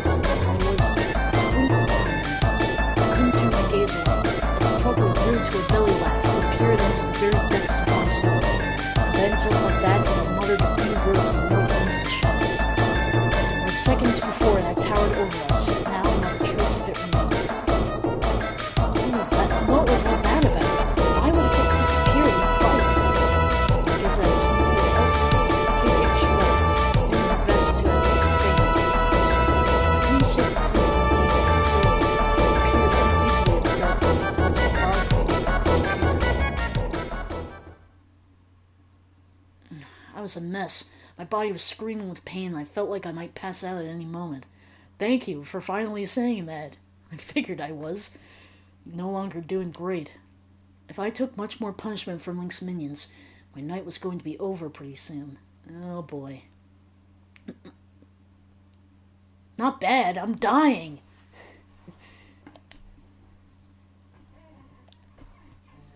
Not bad. You'd like it if I died, didn't you? We continued down the corridor, eventually coming across a door on our left. The corridor continued on back toward the terrace. Yes. We are continuing toward the terrace. Continue on. After a short walk down the corridor, the terrace came into view. Kept following the corridor. Kids, oh, come on! Dude, give me a break here. Kid stopped in her tracks, her senses clearly tingling. Magil and I were right behind her, and immediately realized that something was very wrong. Oh god, it's the demon again. He came back. We could hear a faint whispering, as if a spell were being cast, and a faint light was emanating from a monster sink crouched on the flagstones ahead. A long bony finger traced strange shapes on the tiles. A demon! Ugh. Pulled out my knife and ready myself to confront it. Okay, well, since going after it with my knife just made it disappear into the darkness, I kind of... Oh, whoa! It decided for me! Shit! As I stood there, I unable to decide what to do! Oh god, this is a mess. The demon's tail lashed out like a whip and struck my legs. It was only a light blow, but it stung just the same. The demon gave me a wicked taunting. Okay, you know what? Fuck it. I'm going with you with my knife. I dashed on the side of it, with the dagger's points toward the skin, so only flesh remained.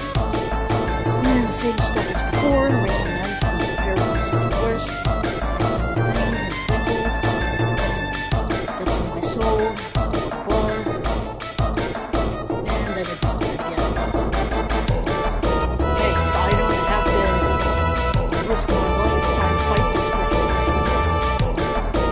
it's probably just going to come back though.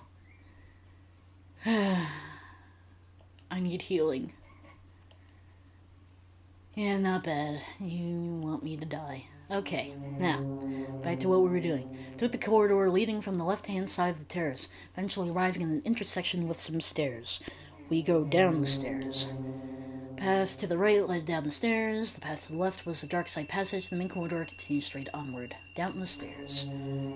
Slowly, we crept down the staircase, descending deeper into blackness as we went. At the bottom, the path split.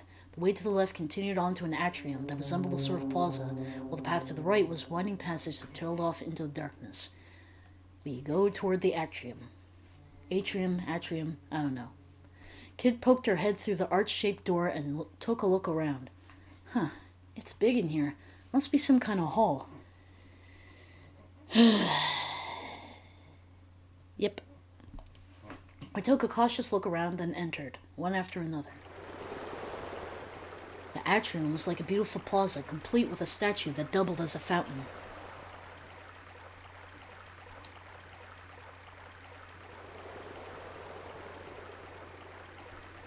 Pillars and arches lined the walls, and in the center was a small pool of clear water above which the statue stood. On the other side of the room, I could see another arched entrance like the one we had come through. Oh, that's cold! Kid was scooping up water from the fountain. I went over to her and, resting my hand on the edge of the marble basin, peered into the pool beneath. If only this was healing water. Shadows flickered under the water's surface. You reckon those fish are rare? As in, valuable? Kid leaned right over the edge. I couldn't see the bottom. I wondered how deep it was. The shadow of one of the fish grew larger and larger. Whoa! Sensing danger, Kid leapt back from the edge. Clack! A fish leapt out from the water and snapped at her, its jaws bristling with razor-sharp teeth. Its mouth closed shut on the air where she'd been only moments before, and with a splash the fish darted back under the water. Pteranodons. Deadly, carnivorous fish with razor-sharp teeth and powerful jaws that could snap a monster's horn in half. Staring in horror, I watched as dark shadows began to gather in what little of the pool I could make out. The pteranodons must have detected prey. Soon the room was filled with the sound of splashing and snapping as the fish teemed at the water's surface. Bloody hell. Even Kid was uneasy. She took another step back. How many pteranodons were in the pool? The thought of what would happen if they all leapt clear of the water and attacked at once crossed my mind. A bead of cold sweat rolled down my forehead. Suddenly, the water coming from the statue turned crimson and shot out in a powerful jet that nearly touched the ceiling. Kid jumped back again. I just stood in shock, watching the torrent of water erupting from the statue. The scarlet waters continued to gush out from the fountain. The pool grew redder and redder and started to overflow. We looked on, entranced. The spell was soon broken when we realized that the water was starting to flow faster and faster over the rim of the basin. The pteranodons began to jump and stack to the water's surface with bloodthirsty glee. I was brought to my senses by the dull slapping sound of pteranodons hitting the floor. We rushed back the way we came. Let's get the hell out of here, man. Kid, let's just get out of here. In a panic, we splashed in the water back to the pool where we came from. Things of the pteranodons snapped at my legs, and I felt the same pain that I had to endure if I had any hope of reaching the entrance. Breathing heavily, and found myself back in the corner outside. If I get hit one more time, I'm really going to die here. Whew, that was a close call.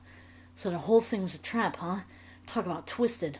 Lynx is even more of a sick bastard than I thought. I was about to say he wouldn't have to be if he didn't have to guard against people like her breaking into his home. But I thought better of it. Well, at any rate, I think we can consider that a dead end. Let's go back. Defeated, we left the atrium. Something caused Kid to stop in her tracks. Hello, hello, what do we have here? She pointed to the side of the entranceway to the hall. I found myself face to face with a sculpture of an old man's face with a truly phenomenal beard. The sculpture's eyes seemed to gleam with life. For a piece of marble, it seemed almost too realistic. It's a mouth of truth, announced Magil. An enchanted statue that can tell when you're lying. If it catches you out, it'll bite your hand off. Magil kept his explanation simple so that Kid wouldn't drift off before he got to the important part. Huh, so what's it doing here then? I suspect it's part of a greater mechanism. Stick your hand in its gob, do ya? Righto, let's see what happens, shall we? A mischievous glint in her eye, Kid darted over and stuck her hand in its mouth without a moment's hesitation. She stood there for a moment waiting, but it didn't take long for her to get bored. Huh, nothing.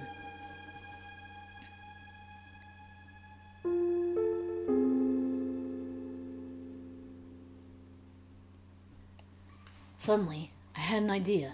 Hey, Kid, who's the greatest thief who ever lived? Huh, me, of course, you drunk... Kid answered without a moment's hesitation, and then suddenly her face twisted with pain. The teeth of the marble sculpture had clamped down in her hand. It bit me, she cried. Knock it off, everyone knows it's the Ow! The sculpture bit her again as she spoke.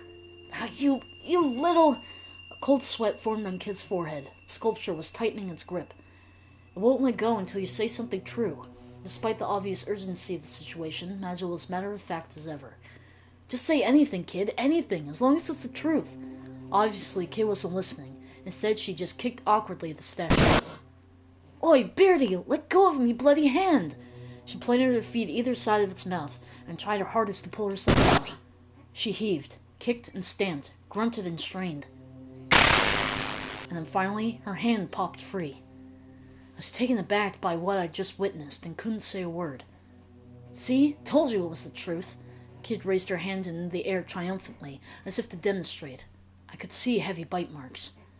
The sculpture hadn't come away from the struggle unscathed either. Kid's attempt to break free had left it cracked in several places. Magil pointed silently at part of it. I went to take a closer look and saw a pale, flesh-colored tongue. I expect we're supposed to put something there, commented Magil. Something? What exactly? I replied. Kid stood there for a moment, lost in thought. And then she started to unload all the knickknacks she'd been carrying. It was a strange collection of odds and ends, pulled out from her pockets, her boots, and even from her braid. "All right, Serge. Now it's your turn to have a go at that stupid statue." Kid grinned at me, holding her assortment of knickknacks out on the palms of both hands. I guess she decided that whatever further horrors the statue had in store, she'd rather not face them herself. Nice kid. Real nice. Grumbling to myself, I reached out to pick an item. I chose...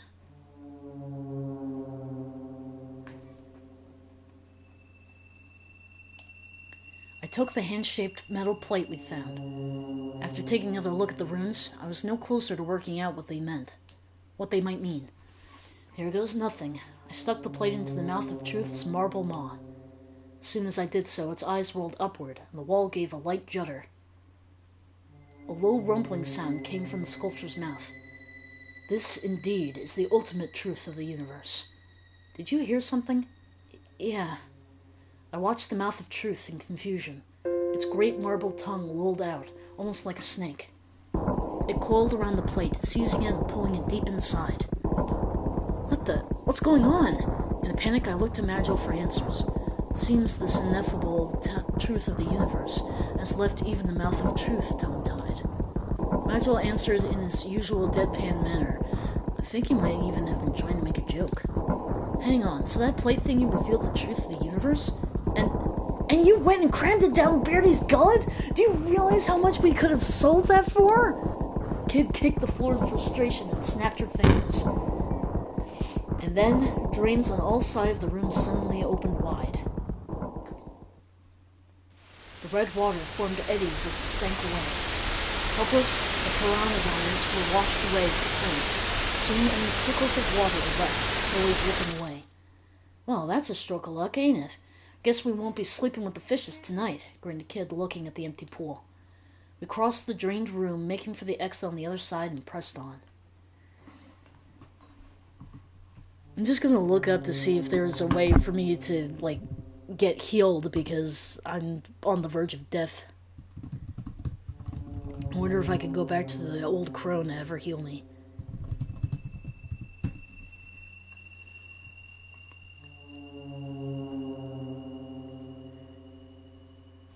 Anyway, we went through the atrium and continued down the corridor before finding ourselves at a fork in the road.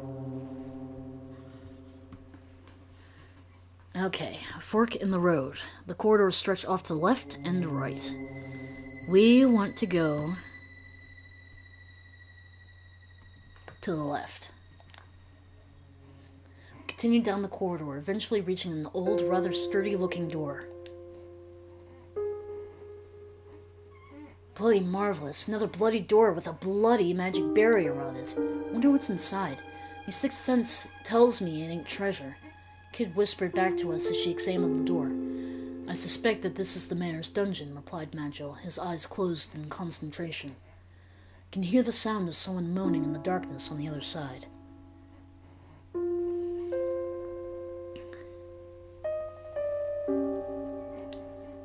But there is nothing we can do, and thus it is of little concern to us now.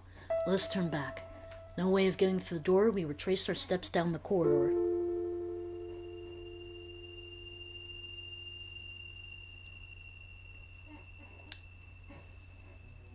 After making our way down the dark corridor, we came to a branch in the path. The path to the right would take us back to the atrium with the fountain. The corridor also continued directly ahead, but the way was completely enshrouded in darkness. We continued down the dark, dank corridor until some stairs leading downward finally came into view.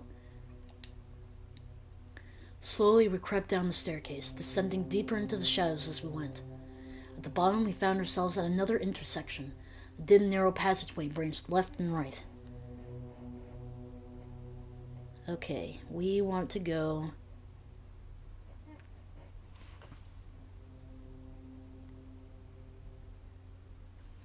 to the left. We continued on down the corridor until it ended at a large door covered in scratches and other odd marks. Above the door was a wooden plate. It bore the legend "Guard Room" in elaborate calligraphy. Well, reckon this might be where to find the key to that door upstairs. No getting past that bloody magic barrier without it. Kid pressed an ear against the door and listened carefully. "Doesn't sound like anyone's in there," she whispered.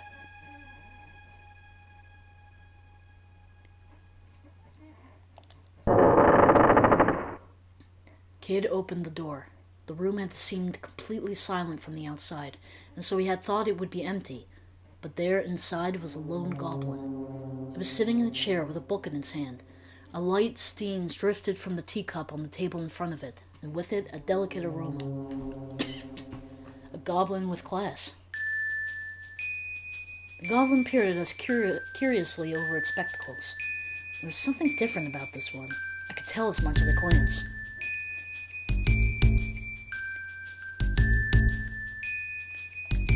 Heavens, how rare it is to have guests. Heavens, how well spoken for a goblin. I could only feel dread and suspicion at the sight of him nonetheless. "Sorry, mate, but we're not your guest.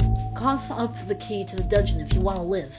Kit slammed her knife into the table to illustrate her point, but the goblin didn't so much as flinch.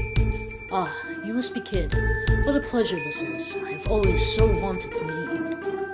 "Why, you're even more ravishing than the rumors would." Before the goblin could finish, Kit's knife flew through the air. With a quick flick of his wrist, the goblin caught the blade with the back of his book, a mere inch from his face.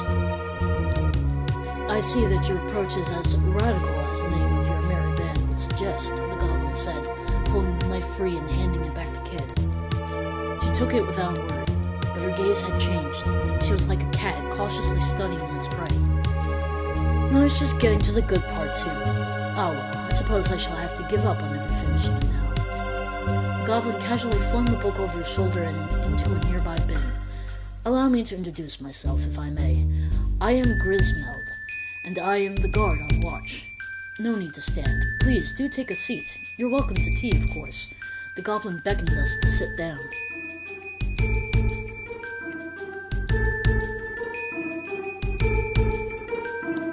Did he mean to poison us? "If I may." Nigel calmly took a seat, ignoring the obvious suspicion in the air. I sat down next to Nigel. I decided to trust Nigel's instincts and took a seat next to him. He had some kind of plan in mind, I was sure of it. Kit didn't look like she'd be pulling up a chair anytime soon. She was standing with her arms crossed, eyeing the goblin suspiciously. The goblin poured 3 cups of tea. "Here you are." Without the slightest hint of hesitation, Nigel took his teacup and lifted it to his lips. He sipped, then placed the cup back on the saucer. What? Hilmi Island tea? Okay, not a blend I'd expect to find here. What a pleasure it is to encounter a fellow connoisseur. Yes, it's a rare blend, and one mainly enjoyed by the noble classes. I couldn't believe the conversation I was hearing, but I also couldn't help wondering what this rare tea might taste like. My eyes rested on the cup that had been poured for me. I couldn't shake the fear that it might be poisoned, but I also couldn't ignore how delicious it smelled. Before I knew it, the cup was in my hands. "This is great," I blurted out.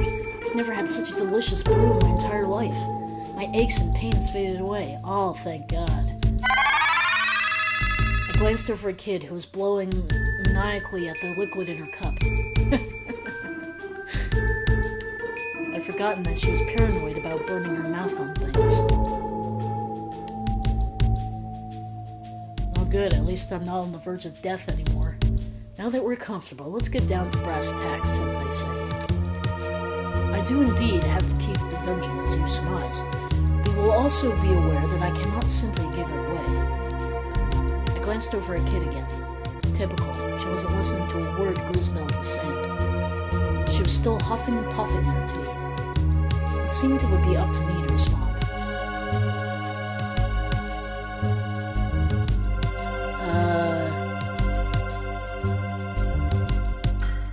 I suppose that means you want something in return.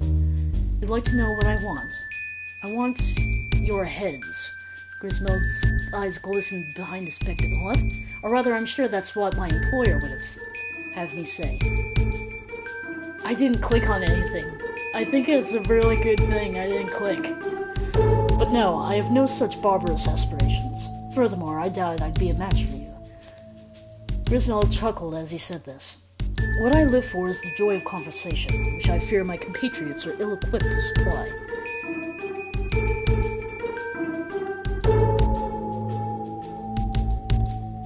Perhaps you might have one or two ripping yarns to share. Grinning, he added, I'm sure notorious thieves such as yourselves must have more than a few thrilling tales up your sleeves. So he wanted to hear a story. It seemed a more than fair price to pay for the key. I closed my eyes and thought, aha, I know just the story. How did it begin? One night, a young girl was walking alone in the forest. Then, she was out hunting for bugs. What was next again? Hold on. Want to make sure I get this right.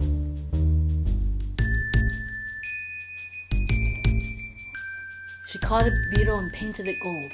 The fragments I remembered seemed about right. I had a rough handle on how the ending would go.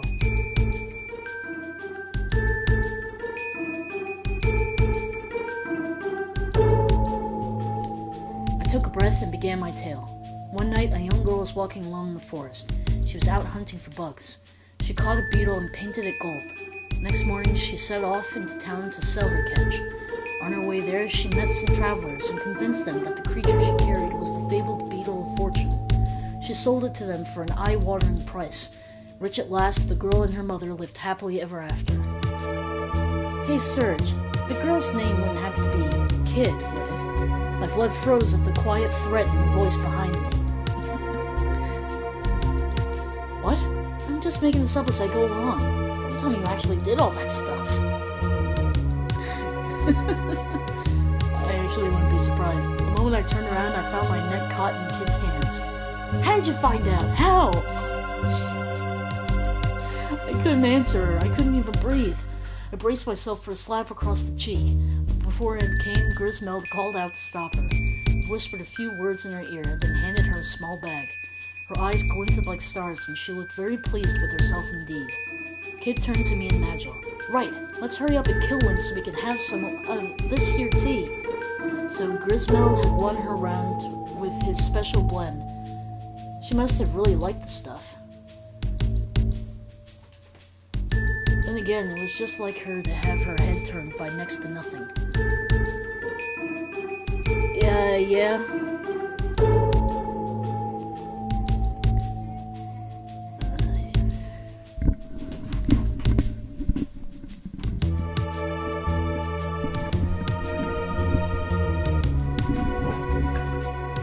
Oh, and don't forget this, said Grismeld, before she ran off without getting what we came for. The key, as promised. I took it from Grismeld's hand, and with that we left the room, or should I say, we were dragged out by a very excited Kid.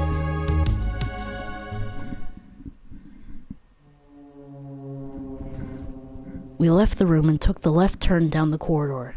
We followed it for a while before coming to an intersection. The way to the right ended at a staircase going up. The corridor also continued directly ahead, but the way was completely enshrouded in darkness.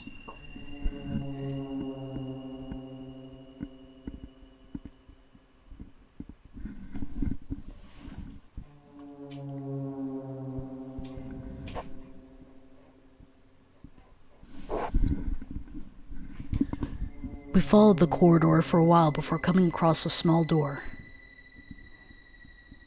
Get a whiff of that. Something smells good, whispered Kid, sniffing at the air.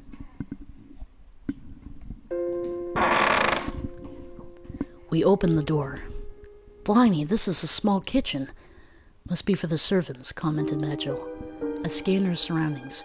A basin for washing dishes, cooking utensils, some food made ready for tomorrow, and a mousetrap. Looked like any other commoner's kitchen. Kid walked over to a large pot filled with food and peered inside. Looks like tomorrow's lunch. Want to try some, Serge? Yeah, I think so. I think that it heals me further. Timidly, I peered into the pot. It looked like stew, and it didn't smell bad at all. Almost inviting. I scooped some up with a ladle and brought it to my mouth. It was delicious. This stuff's delicious. You should grab a bowl, Kid, I urged between bites. Is that really what I'm supposed to be doing? Kid was looking at me again, staring at me intently. In fact, like she was searching for something. Well, you ain't going green or nothing. Guess it's safe. Alright, let's have a try. She licked her lips with anticipation and swiped my spoon right out of my hand. Fancy a taste, Smash? No. Kid grabbed a bowl from nearby and began spooning out more. I did the same. We ate our fill. The stew was still warm, and it felt as though the magic of fresh home cooking was easing my wounds somewhat. Suddenly a little voice rang out. "You there, the young man with the braid." Kid froze. "Oi, who you calling a bloke?" Kid barked angrily in the direction the voice was coming from. A mouse was looking at us with eyes like saucers, from the inside of a mousetrap hanging from the wall in the corner of the room. "Oh, I'm sorry. You're a young lady, I see." The mouse bowed its head in apology.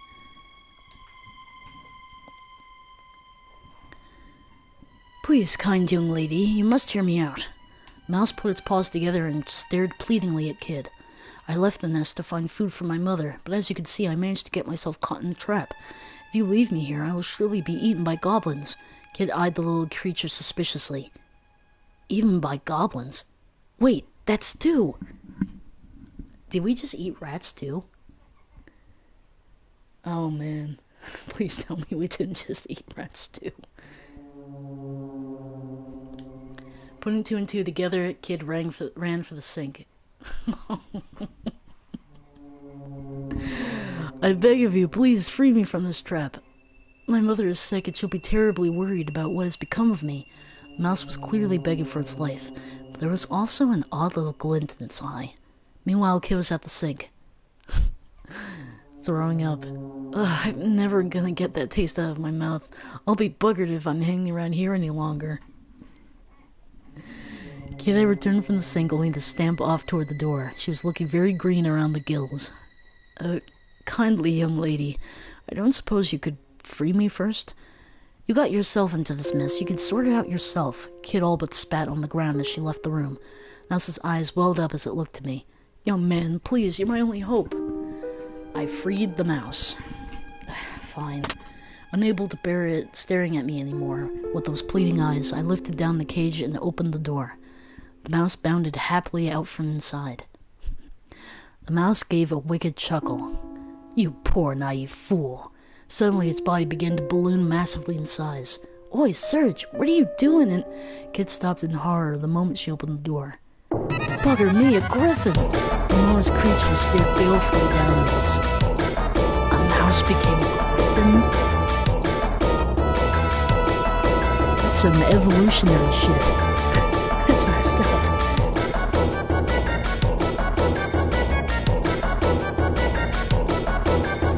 Idiots, humans. My mother's not sick, but yours will be when she sees what I've done to you. Good going, Serge. You're a bloody liability, you are. Okay, maybe I made a mistake, but you didn't have to rub it in like that. The griffin gave an almighty cry and leapt right at us. Its razor-sharp talons sliced through the air and raking down toward me. I ducked. Caught off guard, I tried my best to dodge the attack. The blow never came, as the griffin suddenly lost its balance and came crashing to the ground.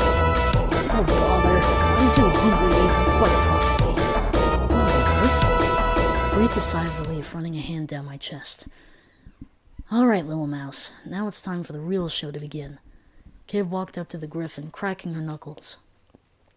Please, kindly young lady, this is all a misunderstanding. A terrible misunderstanding." Panicking, the creature leapt to its feet. "You can't kill me. I have useful information. If you let me go, I promise I'll tell you everything I know. Everything." "Yeah, I know how much a promise from the likes of you is worth." Kid took another step toward the griffin, not skipping a beat. "Please." Kid kept on coming. The griffin kept on shrinking away. "Enough." Magil called for Kid to stop. "Let's hear it." Oh, thank you, kind sir." The griffin was beside itself with relief. "Spoil my fun, why don't you?" grumbled Kid, pouting as she turned away. "Listen well, O merciful savior. Right thrice, left twice, right twice. Should you find yourself trapped in one of Link's swirling snares, remember my words." And I shall, for I am going to write them down right now.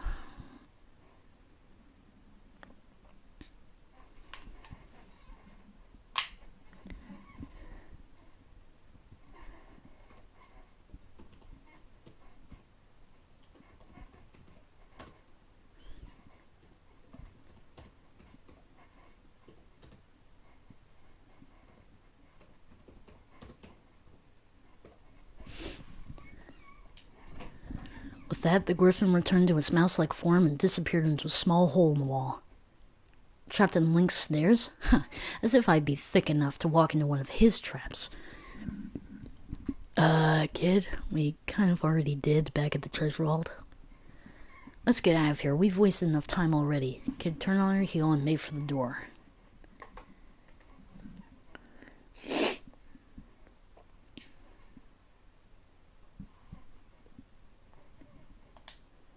We left the kitchen. Leaving the room behind us, we took a right turn down the corridor. We followed it for a while before coming to an intersection. The way to the left ended in a staircase going up. The corridor also continued directly ahead, but the way was completely enshrouded in darkness. We went left toward the stairs going up. The passage soon ended at the foot of some stairs. With Kid taking the lead, we started to climb the narrow staircase. When we reached the top, we found ourselves at the end of a long, straight corridor. We continued on. We followed the corridor, eventually reaching a fork in the path. The path to the left would take us back to the atrium with the fountain. Going straight on would take us to the old, sturdy door. We continued down the corridor, eventually reaching an old, rather sturdy-looking door.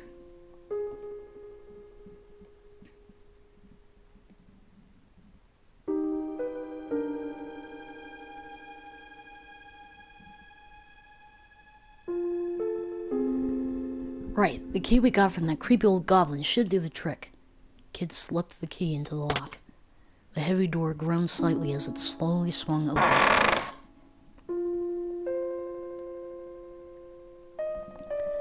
Clammy air rose up around our feet, as if crawling blindly through the darkness. This didn't seem like the kind of place anyone in their right mind would visit voluntarily.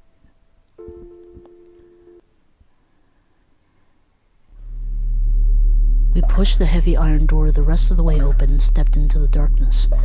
There was a row of cells, all locked behind iron bars. 1, 2... Oh, Gulliver, Melgilt, Zoranda, forgive me, please, please forgive me. We heard a voice from the third cell, whimpering and crying pathetically.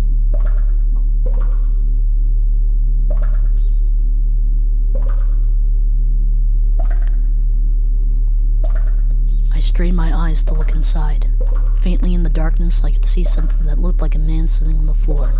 So this was the source of the voice. Oi, you alright, mate? Kid called out to the figure. Forgive me. It's all my fault. It's my fault. The dragoons never deserved this. General, Lady Riddell, oh, forgive me, I beg of you. The old man didn't seem to respond to us at all. He only sat facing the wall, begging forgiveness for who knew what. Hello, can you hear me? Asked Kid, trying again. There'll be no getting through to him. His real self will have long since retreated inside the shell he has created, said Magil, cutting her off. Shell? What do you mean? I asked. He has built a shell around the core of his psyche in order to shield himself from the truth. He is running from something terrible. He has seen something, or been through something, or has done something. And so he has created his own world on the inside as a final refuge, the outside world lost to him forevermore. I looked at Magil in surprise. I detected a hint of unspoken sadness in his words. For some reason, he was looking at Kid, watching over her as she stared at the man in the cell. Seeming to notice my gaze, Magil turned back to face me, assuming his usual emotionless expression once more. We live in a world of sorrow and foolishness. It's only inevitable that some would try to escape it. But despite his hard words, his eyes retained a certain softness, his steely gaze giving way to a gentle light. Do you understand? I think so. I gave a slight evasive answer. You seem confused. I don't blame you. You'll come to understand eventually. Magil looked at me and Kid. What was all that about, I wondered. We're not going to get much out of him. He's miles away. Let's just leave him be and try someplace else. Kid made for the door of the dungeon. Wait, called Magil. We must find some way to get this man to speak. What for? I mean, he's speaking already, just none of it makes sense. What are you after? Some things he said piqued my curiosity. He mentioned the dragoons, and Riddell, too. So? You said the dragoons are ancient history, snapped Kid. Besides, how can we trust anything he says? He's clearly gone off his rocker. She had a point. The old man had long since cut his ties to the real world. What did Magil expect him to say? Without missing a beat, Magil replied, "We simply have to bring him back to reality." And how are we going to do that? You want me to do a little dance for him or something? See if that gets his motor going? I don't know. Does it work?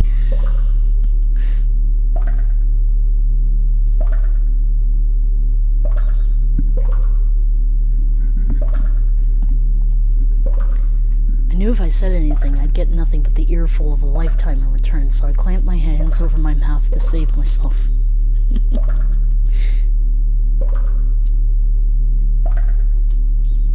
What are you playing at, Serge? Kid seemed unimpressed. Whew, that was a close one. I don't think that would work, said Magil dryly. Kid's fist flew straight toward his face, but Magil shifted his weight effortlessly, avoiding the attack, and continued. We must break through the shell he has created and drag him back to the real world. In order to do that, we will need some kind of key, something that will reach him even through the barrier he has erected. Yeah? Where are we going to find this key? Asked Kid suspiciously. I don't know, came Magil's simple reply. But there is someone in this manor who can tell us. You don't mean... You're not talking about Riddell, are you? I am, Magil replied with a nod. Alright, fine. Don't know what the heck you expected her to tell us, though. Kid turned on her heel and made for the door. They left the gibbering old man in the dungeon alone with his sorrow.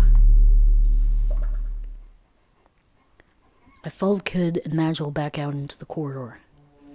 Leading the group as usual, Kid suddenly stopped. What's that? She jabbed her finger at something in the darkness. Straining my eyes, I could see a pale white bundle of something shaking in the shadows. Huh, that's strange. I moved in front of Kid to try to get a better look, and then suddenly the strange presence started crawling across the floor toward us at an unbelievable speed. That is creepy.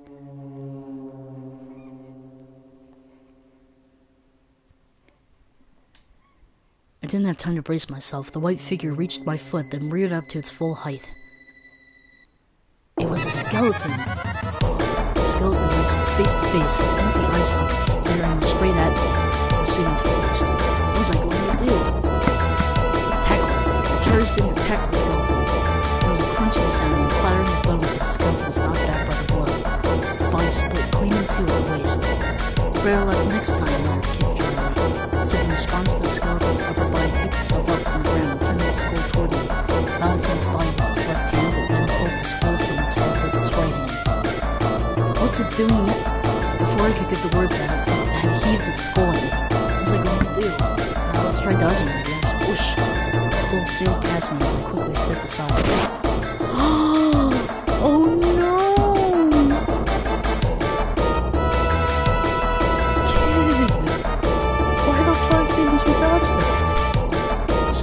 Quick on your feet, man! The smashed kid was standing right behind me. Oh God.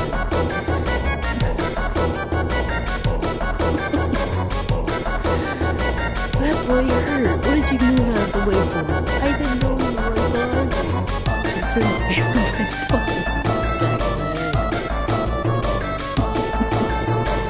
Back I walked over to where the skull lay on the floor and stamped on it, shattering it to pieces. The rest of the skeleton collapsed, falling apart with a clatter, and didn't move afterwards. Oh. We're done here. Let's get moving. Whew, I'd taken a few knocks, but I was alright. Scrape or two wouldn't stop me. Maybe you ain't such a drunko after all. Just goes to show any old weirdo can make something of themselves if they put their mind to it. Kid's eyes glinted with mischief.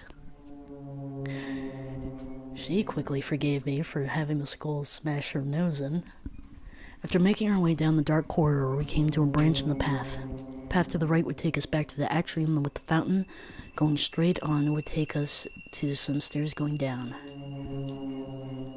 The corridor was dark and clammy. We pressed on, and soon the entrance to the atrium came into view.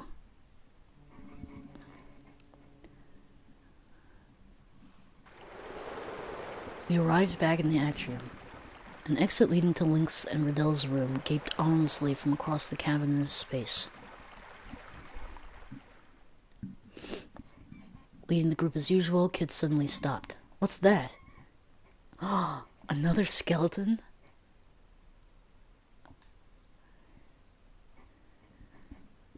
It's the same frickin' thing. Oh my gosh. It was a skeleton. Yeah,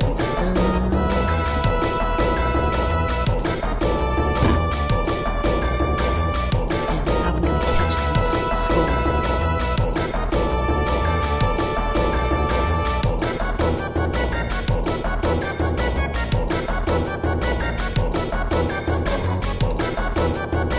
I caught it in both hands and slammed it onto the floor.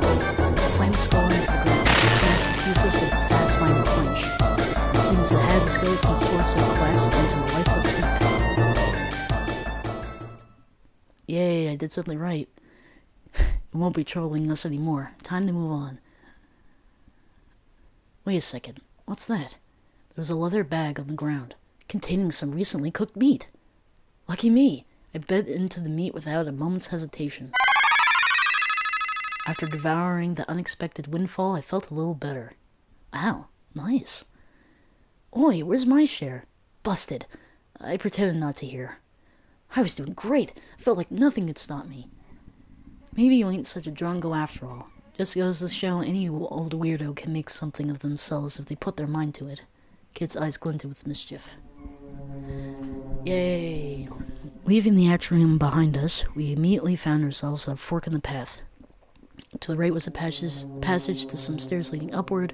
A dark passageway continued on directly ahead of where we stood. We left the atrium and continued on down the path ahead. Eventually, I came across an ornate door on the right-hand side. It was Riddell's room, Link's daughter.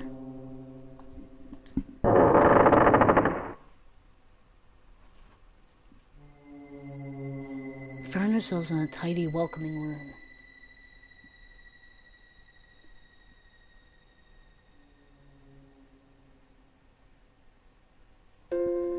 The knickknacks and curios dotted around the place seemed to be well loved.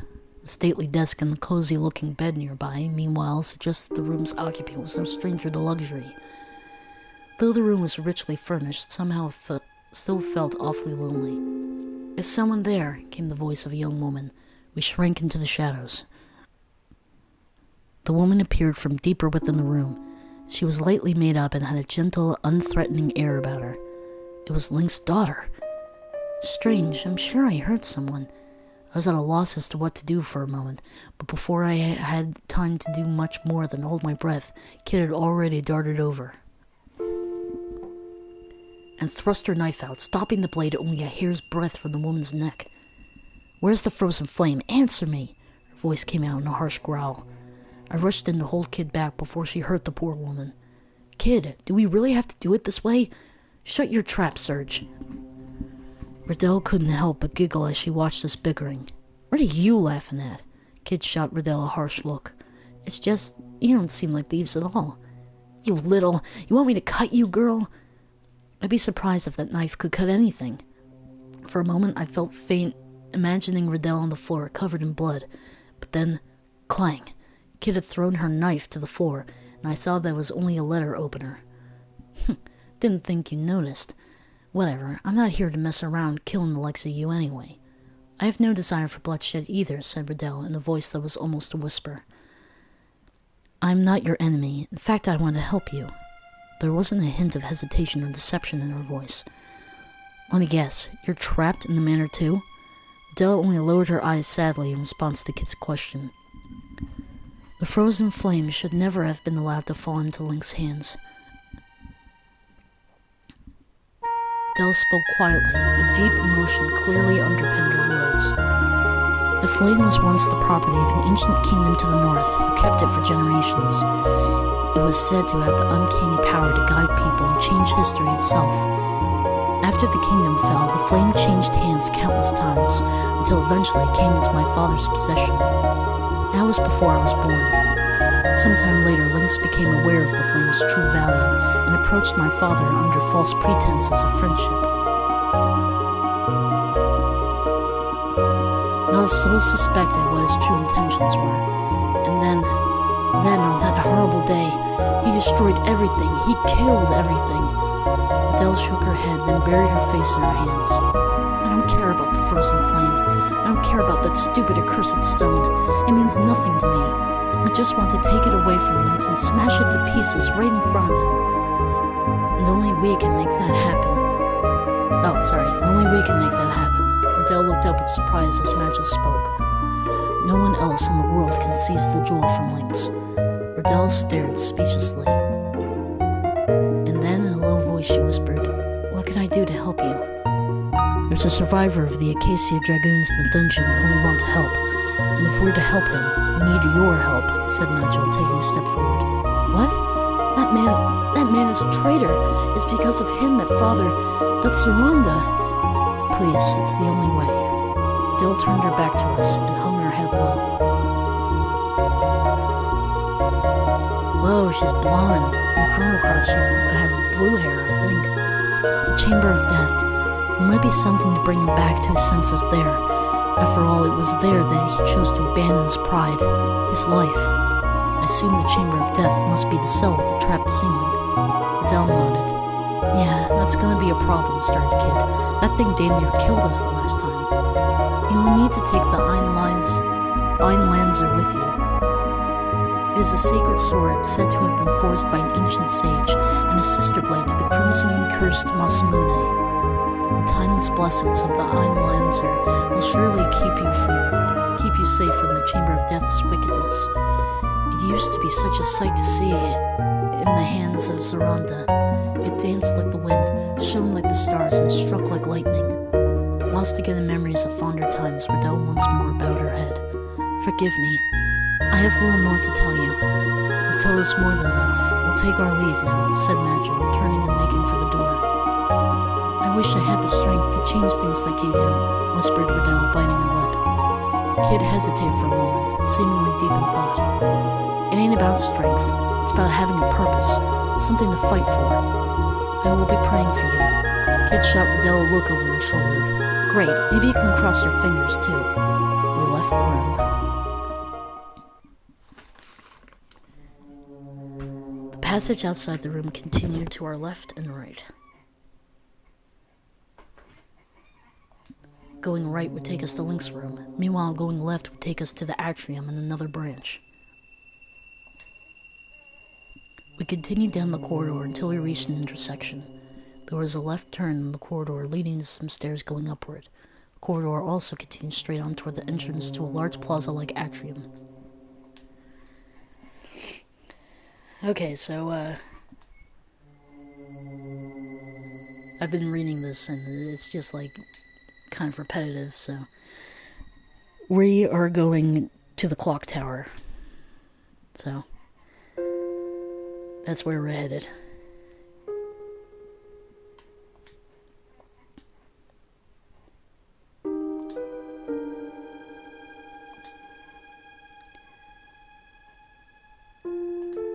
Okay, here we go. It looked like this was the way into the clock tower. In we go. Kid stilled her breath and reached for the handle. Door wasn't locked. It swung slowly open. The room was completely silent. There was no sign of life. There it is, our ticket to not getting turned into mincemeat. The ancient sword was right where Kid had left it after pulling it out from a pile of junk. She ran over to where it lay. Looking down at the sword, Magil muttered, "Two ancient blades. The sacred Einlanzer and the cursed Masamune." What do you want about Mage? Mage, whatever. You know something about the Master Mune? Magil said nothing. Master Mune. Well, it seems to mean something to you. It does. Uh-huh. Something to do with old friends I don't know about? Not exactly. An enemy then? Not exactly. You're being weird, Madge. Well, whatever. Oi, numbnuts. Grab this thing for me, will ya? I was still standing by the doorway when Kid called over to me. Who, me? Yeah, you. Or were you gonna make me lug the bloody thing around the place? I'm just a scrawny little girl, aren't I? Call yourself a kid. I don't know. Let's see.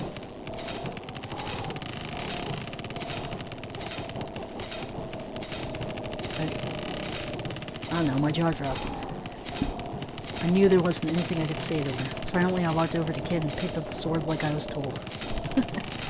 Whoa! I nearly fell over. That thing was heavy. Good boy. Right, off to the Chamber of Death. Eyes on the prize, lads. Dragging the sword behind me, I followed Kid out of the room. Oh, Kid. The door led back into the corridor, which stretched off to the left and right.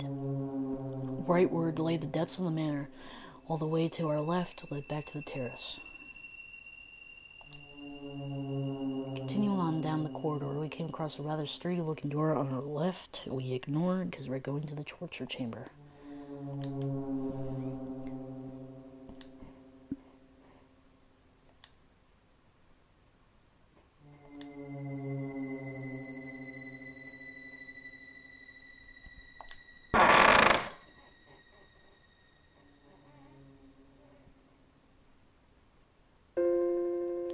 Well, this place is just as creepy as I remember. Lovely, grumbled Kid.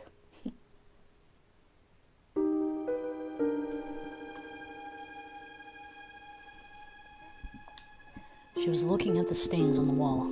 The ceiling had been pulled back up, but that was no reason to believe it might not come grinding down again at any moment. Bearing in mind what Riddell had told us the room was called, it definitely wasn't somewhere we wanted to linger. Quickly, hissed Magil, before crouching down and examining the ground for clues. Kid and I crouched down too. What were we even looking for, though? What could the old man have left in this room that would help us bring him back to reality? The flagstones of the floor were smeared with a black, gooey substance which gave off an odd, rotten aroma. I shook my head, trying to drive an uncomfortable thought from my mind.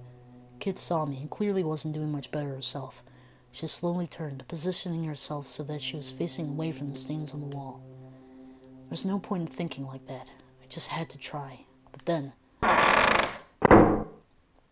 door slammed shut. My gears ground into the let it go again.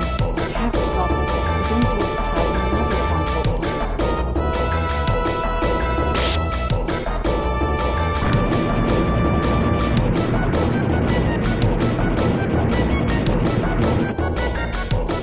Someone said the wrong word. The doctor is desperately trying to hold the place and jutted out with the ball. Kid looked to me and screamed, "The sword! Use the eye lines!" What? How do you use a sword? There! I drove the sword into the floor with all my might. A shock ran through the room. Beams of light scattered from the blade, covering the floor and walls, and then racing upward. The ceiling gave an almighty judder, then stopped. We made it. I sank to the floor helplessly, my heart racing. Hey, what's that? Kid was pointing at part of the wall. It was where we'd seen the message written in blood. Guess we found what we were looking for. Part of the wall had collapsed, revealing a cavity behind what had looked like a piece of solid stone.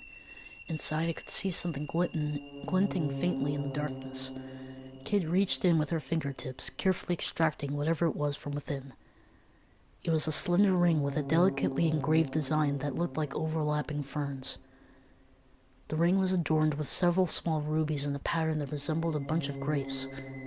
Crest of Acacia. This must be an Acacian signet.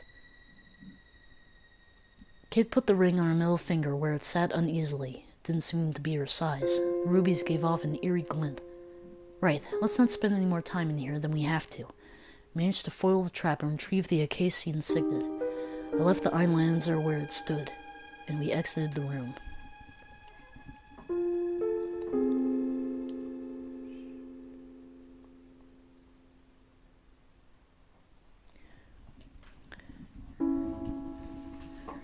Okay, we went down the stairs, ignoring the treasure vault.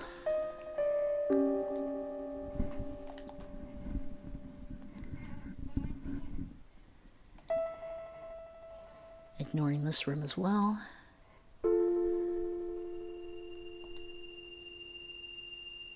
ignoring the terrace. Rattle. Kid stopped us. There's something there. I listened carefully. I think this is another skeleton.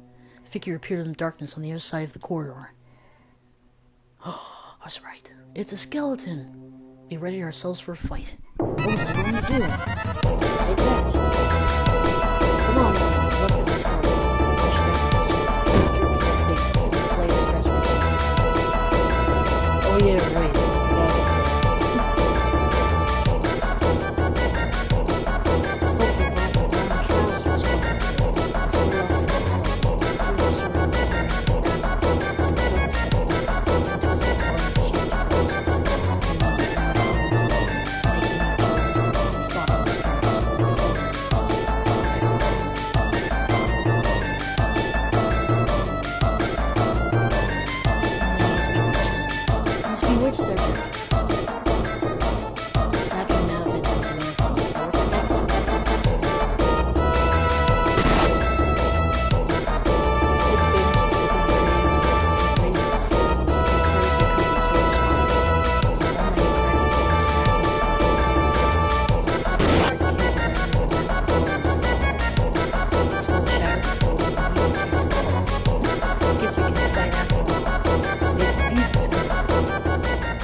And now she's calling Magical Drongo again, smacking him on the head.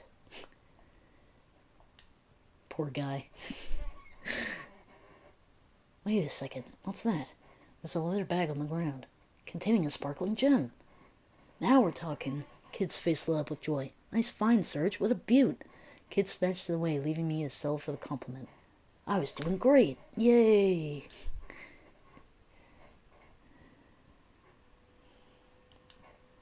I've been mostly doing great, which is nice. Okay, intersection. We are going to... Where did my map go?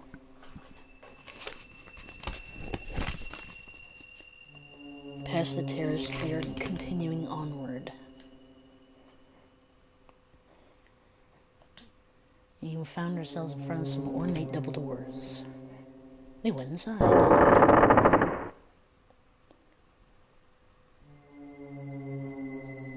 Let's see.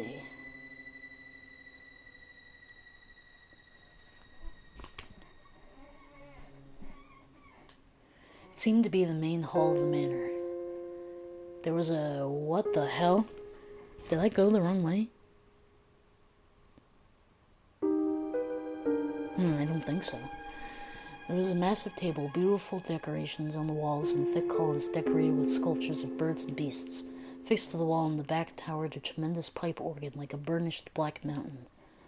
Dozens of candles provided a dim, flickering light, setting the corners of the room dancing in and out of shadow. Several enormous portraits glowered down from high on the wall. Were they members of Link's family? I was busy staring at a painting depicting a young husband and wife when I realized that their eyes had turned to look right at me. Okay, they hadn't. Don't worry, this isn't about to turn into some dumb ghost story. It just looked that way because of the way the flickering light of the candles reflected against the glossy oil paints. Obviously. Probably. This place gives me the creeps. And get a load of all those ugly mugs. There's nothing for us here. Let's look somewhere else. Neither Magil nor I had any objections. I left the hall and returned to the corridor. Okay, now we're going down the stairs.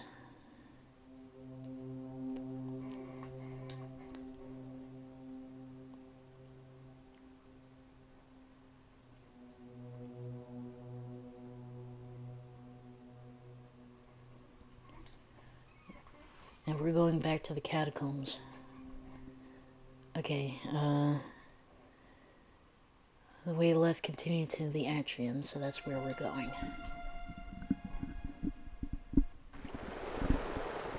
We arrived back in the atrium. We pressed on.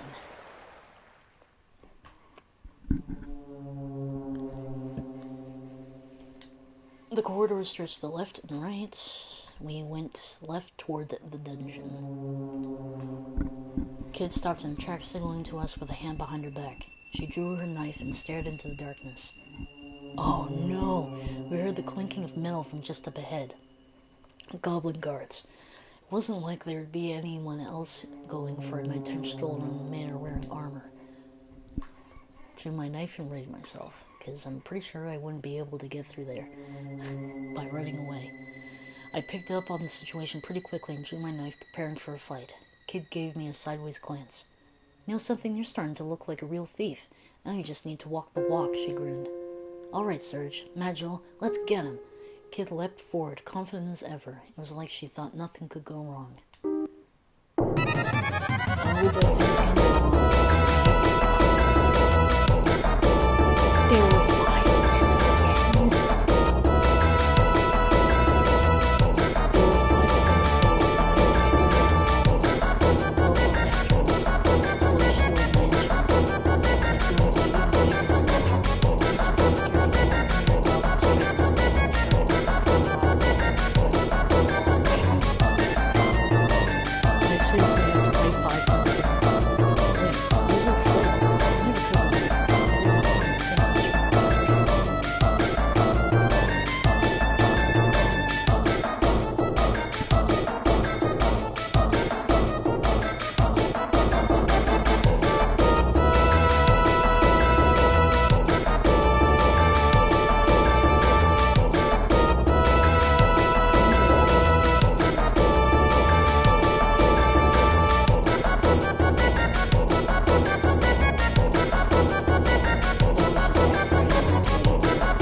Oh, thank goodness, I didn't actually have to kill all 5 of them. Phew. I've taken a few knocks, but I was alright. A scrape or 2 wouldn't stop me. Not bad, Serge, not bad at all. Didn't know you had it in you. There was a mischievous glint in Kid's eye as she rewarded me with a few rare words of praise. Continued down the corridor, eventually reaching an old, rather sturdy-looking door. This place again. I hoped this was the last time I'd have to come here.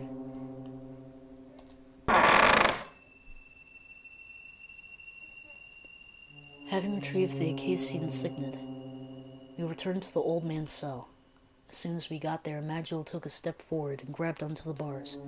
They creaked and groaned as he heaved at them, gritting his teeth as he summoned every ounce of his might. Slowly, they bowed apart. He stepped into the cell through the gap, and Kid and I followed. Damn. The old man was exactly as we had left him, staring into space and muttering meaningless words. Kid walked over to him and crouched down. She grabbed him by the collar and yelled at him. Wakey, wakey, Granddad! Got a few questions for you. Here, get an eyeful of this. Ring any bells, Kid waved the Acacian signet in his face, shaking him roughly all the while. The old man's head lolled as he limply allowed himself to be manhandled. I want to step in. I'm gonna do that. I stepped in. I tried to get between Kid and the old man. She glared at me. You're in the way, Serge. We're here for answers, remember? There are nicer ways to get answers, kid. Not everything needs to be done by brute force.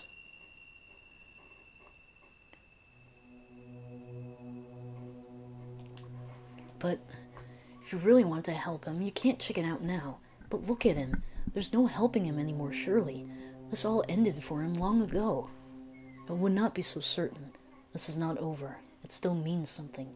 He has simply decided to pretend not to see it. Yeah, but it's not over, you say. Struck by the man's sudden interruption, we all turned to look at him. A faint glimmer of light had returned to his once vacant eyes. That's right. None of this is over until we make Lynx pay. His eyes began to cloud once more. So my former allies have finally come for me. I am to blame. It is because of my indiscretion that the frozen flame was stolen, and that all of the Acacian dragoons. Only I remain here in the manor. And now all is well, for you have returned. Oh, Melgid, Surrender, where have you been all this time? Did you all return to Lake Stoic? Never mind all that, Granddad. Where's the frozen flame? Give us a clue, anything. Come on, out with it. I couldn't decide if Kid sounded more annoyed or more desperate. The frozen flame. The old man looked momentarily confused. Then, Wan or something, smile crossed his face.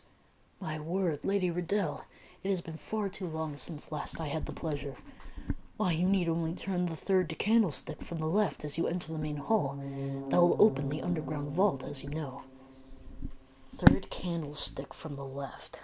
Let me write that down, so we don't have another purple cover incident.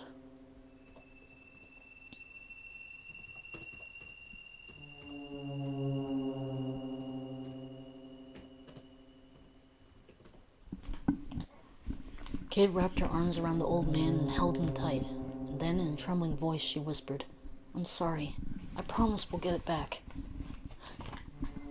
The man recoiled in horror and then began to sob once more. I am to blame. It's all my fault. Forgive me. Forgive me. Look, if you want to get out of here, now's your chance. But it was no use. He was too busy cowering and wailing to hear me. We're done here, Serge. We can't help him, and there's things we need to be doing. Thank you, I whispered to the old man before following Kid and Magil out of the dungeon. Okay, so with that, we should be heading back to the ballroom.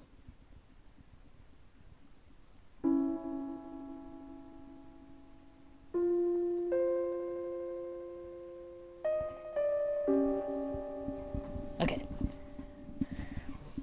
So we go through the atrium.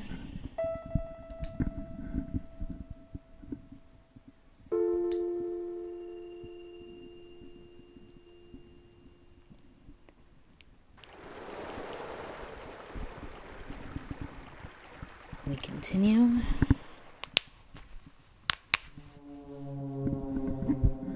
And then we go up the stairs.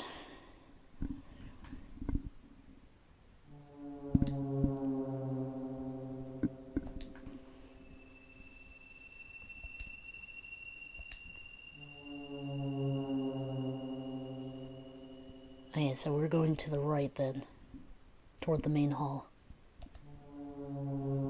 Continued onward, past where the stairs and the side passage emerged into the main corridor. Found ourselves in front of some ornate double doors. This was the main hall of the manor. Kid pushed open the heavy door as quietly as she could and peered inside. Looks like the coast is clear. We stepped into the main hall. Dozens of candles provided a dim, flickering light, sending the corners of the room dancing in and out of shadow. The great hall was filled with a heavy silence, a silence unbroken save for the ticking of a large clock that slowly counted the passage of time, as if waiting for something. Silver portraits glared down at us with cold eyes. We moved through the feeble glow of the candles. Third candlestick from the left, whispered Kid. 1, 2, 3. There. Oh, good. I didn't have to remember. She reached out towards it. I held my breath as I watched.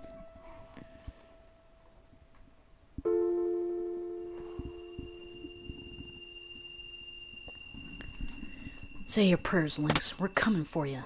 Kid turned the candlestick.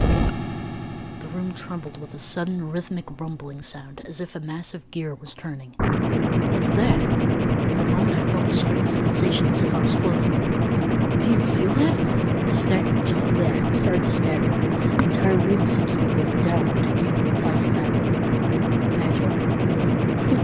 I couldn't believe it, but I also couldn't deny the feeling of downward motion. The main hall was sinking into the earth. And then, another one. The room's descent rapidly accelerated. I felt the sweat drip from my back. I was filled with a mixture of fear and anticipation. What was waiting for us down there? The frozen flame. The prize at the end of this little adventure. What was it really? Did it live up to our expectations? I tightened my fist, which was slick with sweat. I can't imagine thinking. The normal me looked at the room, and its veiled in silence. As if in response to my thoughts, a quiet voice came from next to me. Sometimes It was Kid. I looked over to see her standing stiffly, staring forward with her hands clenched in the fists. Sometimes I feel like I'm stuck in a losing battle. A fight I'll never win, no matter what I do. It's a side of her I'd never witnessed before.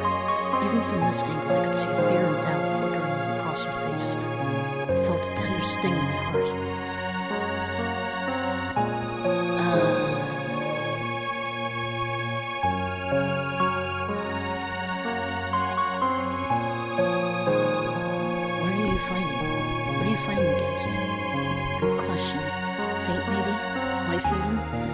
Sure I can put my finger on it exactly. It ain't Lynx. Sure, I'm here to fight him, but that's different. It ain't clear cut like that. I feel like there's another me inside me, one that's just sitting there looking out at how empty and pointless everything I do is. That's the best way I can describe it anyhow. Listen to me. A load of bloody nonsense, huh? She smiled ruefully. I didn't know exactly what she meant, but I felt like I knew broadly what she was getting at. She may have talked tough, but underneath it all, she felt fear and uncertainty, just like the rest of us. I mean, that was no great revelation in and of itself, but hearing her say it out loud gave me a strange sense of relief. I stole another sidelong glance at her. Her expression was different, more mature somehow. Sorry, mate, you didn't need to hear that. Not exactly me trademark brand of carefree banter, huh? She stuck out her tongue. Normal service had been resumed. Or so it seemed for a second. Thanks, Serge. And you, Maj, she said, suddenly serious again. Couldn't have made it this far without you both. That's right. Listen, if we don't... After this, if we don't get another chance to... Huh? You know what, forget it. She closed her eyes and forced a smile. I wasn't sure how to respond. Was it true to form? I just stared at her somewhere. I could have sworn I caught a flicker of a grin across Magic's face too. I was standing just at the edge of our field of vision, arms crossed and eyes closed. Maybe it was just my imagination.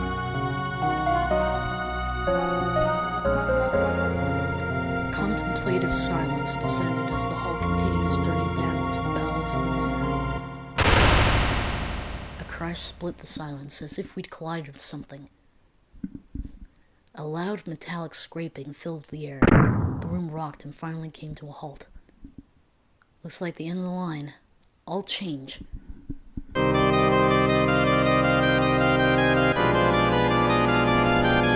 swollen grandeur of the open suddenly filled the air. No one had so much as touched it. The keys and the pillars were moving in their seats. The millionaire plane was both unsettling and sad. Funeral times, way to greet your guests. Kid took a long stride forward, then turned to face me and Nigel.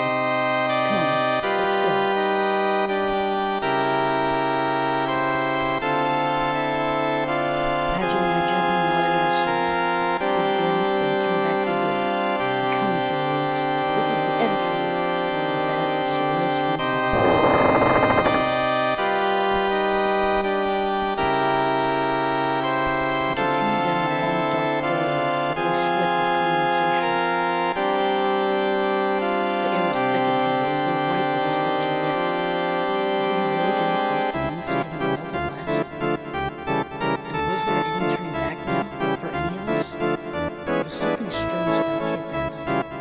Magil didn't seem to be his usual self either. To begin with, it was vanishingly rare for him to speak so much, let alone to show any kind of emotion. What happened to make them change like that? Unable to take the silence anymore, I decided to speak. I had to ask the question that had been on my mind all this time. What is the frozen flame? Is the frozen flame really just a jewel?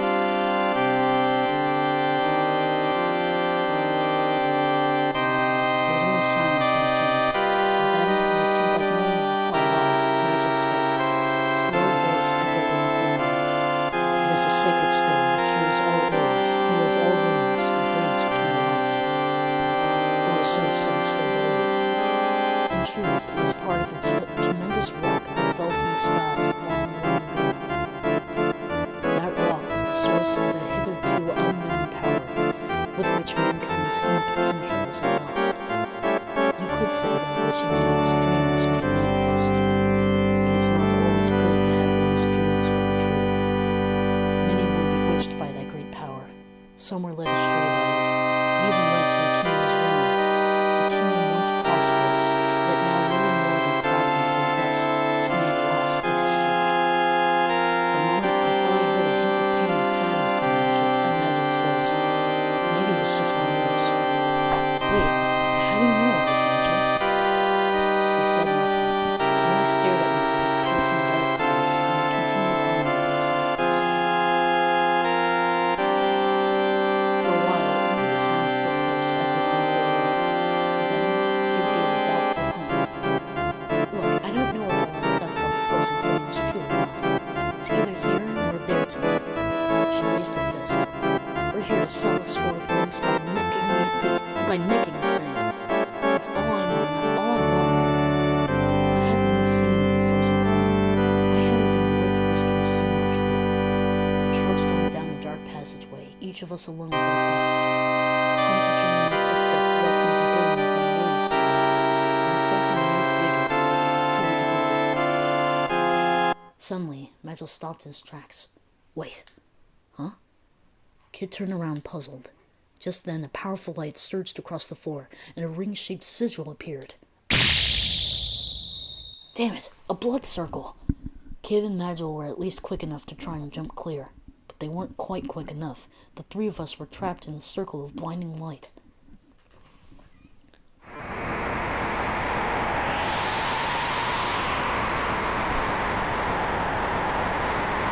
Sigil rotated left and right with us at the center, cutting off all routes of escape.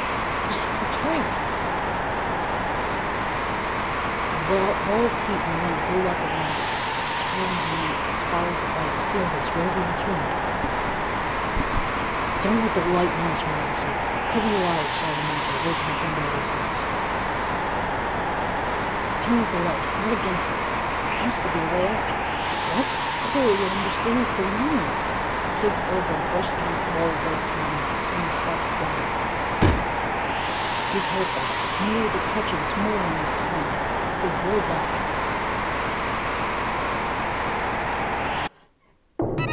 Slowly turn my body forward and release my hand, hoping for the escape. I turned right with my arms. 3 steps to the left. Look, I see it. It's over through. I found the end of the wall for a quickly walk through. Kid, can't you go this way? I managed to get through the low lights. The wind was I'm still visible, but it's really right in my eyes. I made 2 steps to the left.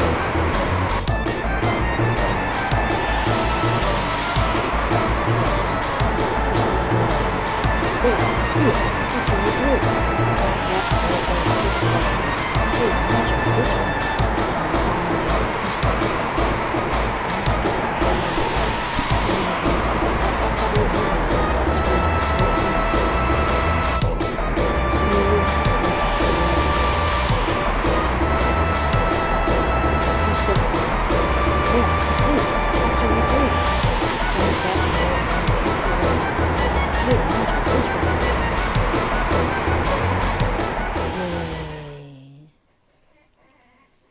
Thank you, Griffin the Mouseling. Suddenly, my body felt light, and I staggered 2 or 3 steps forward. We were back in the deserted passageway we'd been walking down before the blood circle had appeared.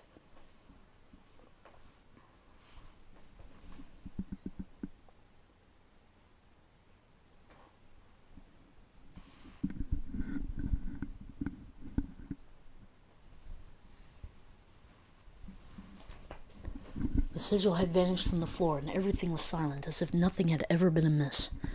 And then I looked up. Looks like we finally made it, boys. Kid strolled up to the door with a wicked grin on her face. A true frozen flame awaits. Magel's eyes gave a glint from behind his mask, like glass catching moonlight in the darkness of night. Let's go. Kid reached for the handle. So, this is the place, huh? Kid narrowed her eyes, straining to see our surroundings in the darkness. A vast pitch-black expanse surrounded us whichever way we looked. It was as if we'd entered an impossibly vast cave. We were in a place forgotten by time, unknown to the world, hidden deep within the bowels of night. Gentle crimson light hovered in the darkness. The frozen flame. All right, now it's ours. The light of the flame ebbed and waned gently, as if responding to Kid's voice. What the heck is this place? There's mountains of bloody rubble everywhere. Nigel took a step further into the room and said in a whisper that was almost a groan, "No, it can't be." Ah, but it is. The ruins of the lost kingdom of mages. The voice drifted down through the darkness from above. Kid looked up in shock. Lynx, I'll kick your flea-bitten arse so hard you'll kiss the moon. Kid pulled her knife from her belt and threw it as hard as she could. That wasn't too swift. You thrown away your only weapon. It fell to the floor with a clang, as if knocked out of the air by some unseen hand. Still the same impetuous child as ever, I say. That's no way to greet an old friend. Smarmy bastard! Kid gritted her teeth with rage. And you, shouted Dweller. I'll have none of your tricks this time. You must think me a fool if you believe I'll fall for that again. Nigel, who had been quietly slipping into the darkness that surrounded us, stopped dead in his tracks.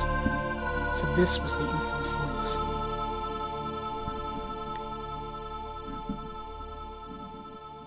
The lord of this deadly manor. The man who had murdered the closest thing Kid had to family, who had assassinated General Viper and eradicated the Order of the Acacia Dragoons. A pleasure as always, my dear Kid. And I must say you followed the trail of breadcrumbs I laid for you admirably closely, my greedy little sneaky. I was about to say sneaky, and I just ruined the whole thing. My greedy little sneak thief. Probably was supposed to be sneaky, but whatever. What the bloody... She stepped forward, bristling. Lynx narrowed his eyes as his lips twisted into a snarl. You know what I want, Kid. Give me the stone you carry. A stone? Did Kid have some kind of jewel I didn't know about?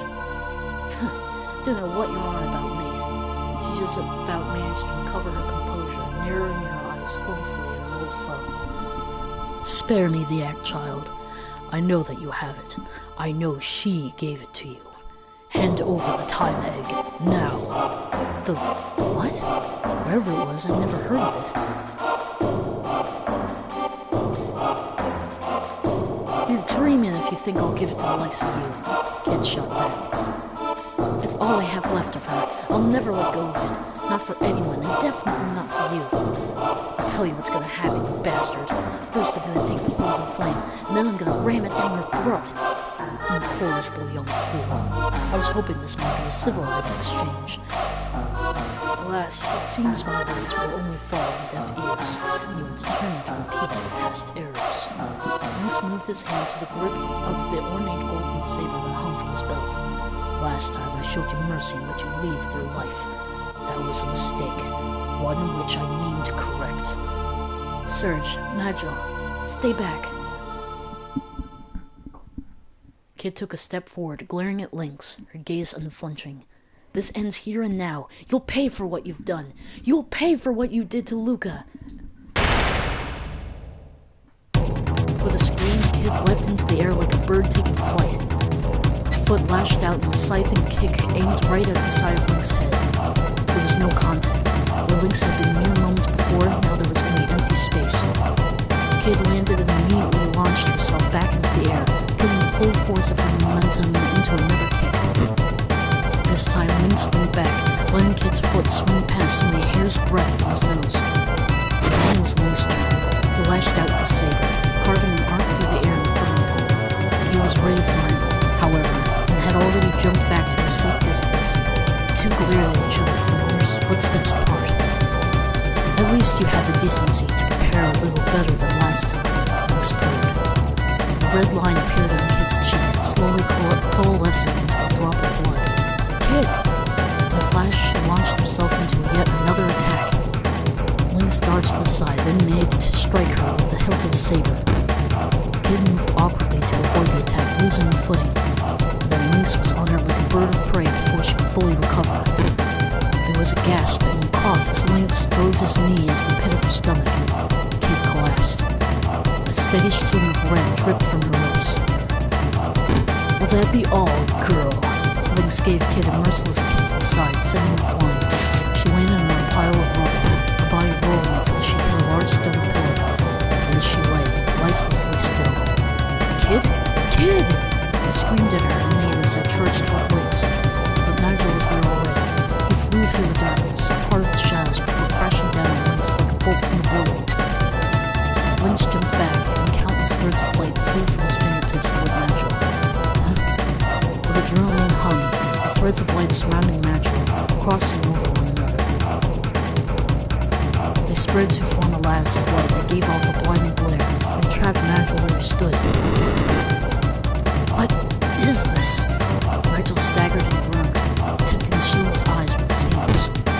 It is a symbol of a spell, my shadowy friend, for those inclined to learn it, and one which, sadly for you, leaves no darkness in which to hide. Lynx leered at Nigel with a venomous grin. You've been quite the thorn on my side. I'll let you live long enough to regret it. Nigel struggled and groaned. I had to do something. Kid and Nigel needed me. What was I going to do? I challenged Lynx. I charged at Lynx. I screamed as I rushed toward the Kid's nemesis. And then, in one fluid motion, I spun around to face me, lashing out with his saber. I tried my best to dodge the blow, but the blade sliced into my body.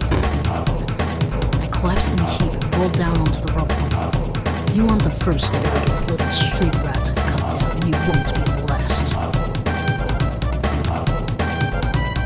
His claw-like fingers clamped around my throat. I couldn't breathe. Tightening his grip, Lynx lifted me bodily until my feet were dangling in the air. I could feel his talons mercilessly digging deeper and deeper into my neck. Panic filled my mind. Look, Kid. See your friend. See him suffer. This is your doing. This is your hand around his neck.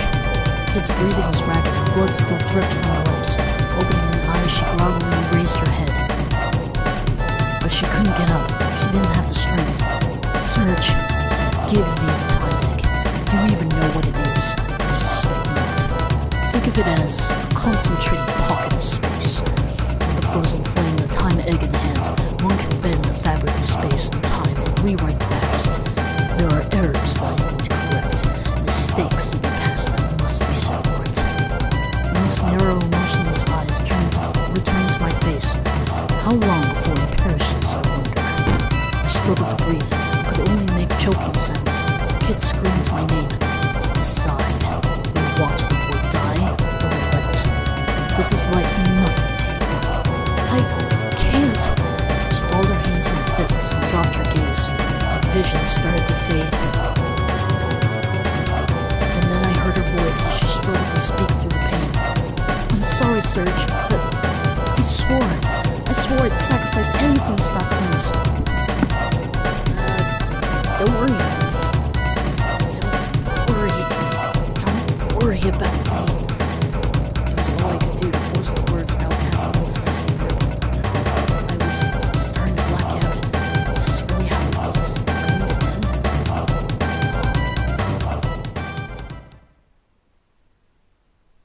For crying out loud. Fine, you win. Here, have your damn rock. Lynx's grip on my throat loosened.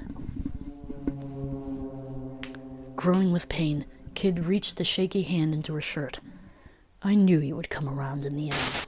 Link threw my body to the ground, then walked over toward her. Just shut up and take it, you bastard. It's all you deserve. With all the strength she could still muster, Kid lashed out at Lynx with her right hand. He leapt back in a desperate attempt to evade the blow, but it was too late. Kid's nails, sharp as cat claws, raked mercilessly into his face. Lynx roared with pain. He staggered, clutching his left eye. Blood oozed through the gaps in his fingers. You wretched little chit of a girl! Lynx stood awkwardly, still clutching at the wound on his face. The fingers of his free hand arched into furious talons as he walked back toward Kid, who still laid on the ground. I will kill you all! He kicked her hard, concentrating all his wrath and venom into the blow. Kid gasped as all the wind was knocked out of her, yet more blood ran from her mouth and as her body rolled across the floor. Kid! I yelled hoarsely, clutching my burning throat with one hand. Lynx turned his head slowly to look at me, one eye fixing on me coldly as it came into view. He took a step toward me. Yes, perhaps it would be better to start with you. My dear Kid, rest assured that your friend's death will be a most elaborate and painful one. You will truly know what it means to suffer, boy. I will put you through the same suffering I did that Luca woman. Kid's body stirred with shock and horror. Her eyes slowly opened, fixing on Lynx.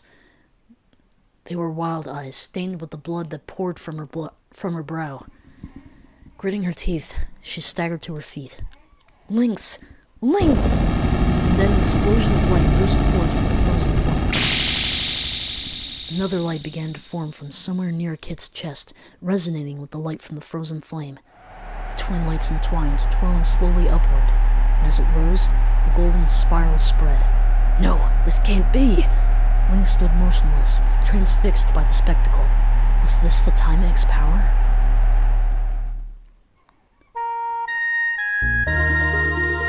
Kid screamed as a raging blaze of light engulfed her. I'll never let you do it again!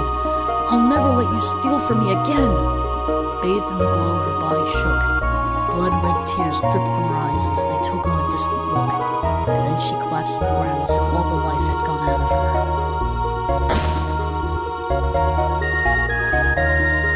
I heard a voice. It was quiet and still like the evening. It has come to pass. Kid is retracing her lost memories back through time, back to the lost kingdom.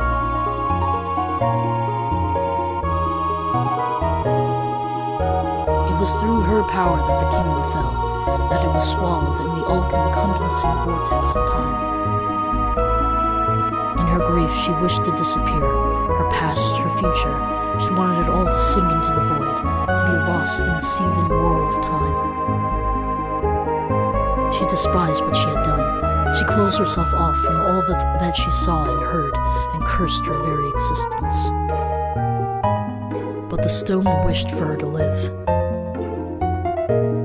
The hands of her clock were rewound, her memories unraveled. The stone gave her a chance to begin again. The stone had both the power and the will to bring all this about. Sinking through the sea of time, she drifted here, a mere babe, her memories a blank slate.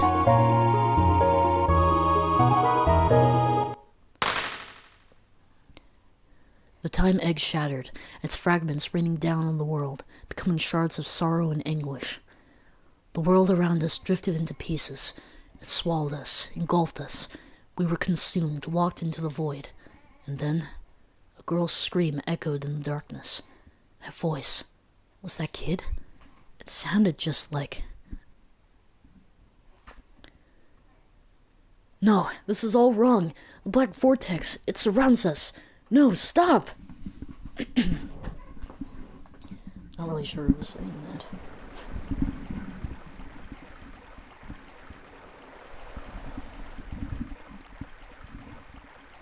Where am I? I've lost everything, and now I can but wander. The world drifts, and time is a blur. There's only an endless, unknowable sea. This is where time begins and ends. This is where all life finds peace.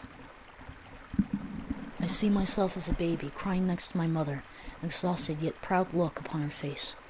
I see myself aged and wizened, waiting to succumb to death's embrace with a smile. I see countless incarnations of myself, walking time's intricate corridors as ghosts. This is a place where countless worlds overlap and infinite dreams play out. If only I could rest here for eternity. If only I could free myself of all of my burdens and sleep here in the sea of dreams. But I hear it calling me. I hear the song.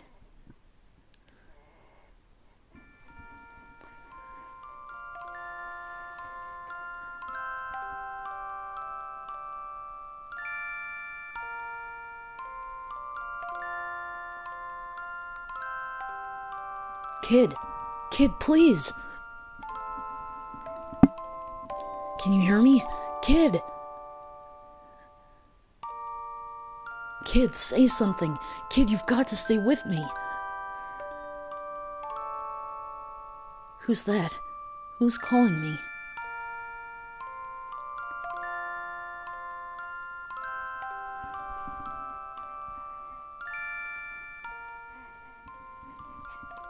Serge?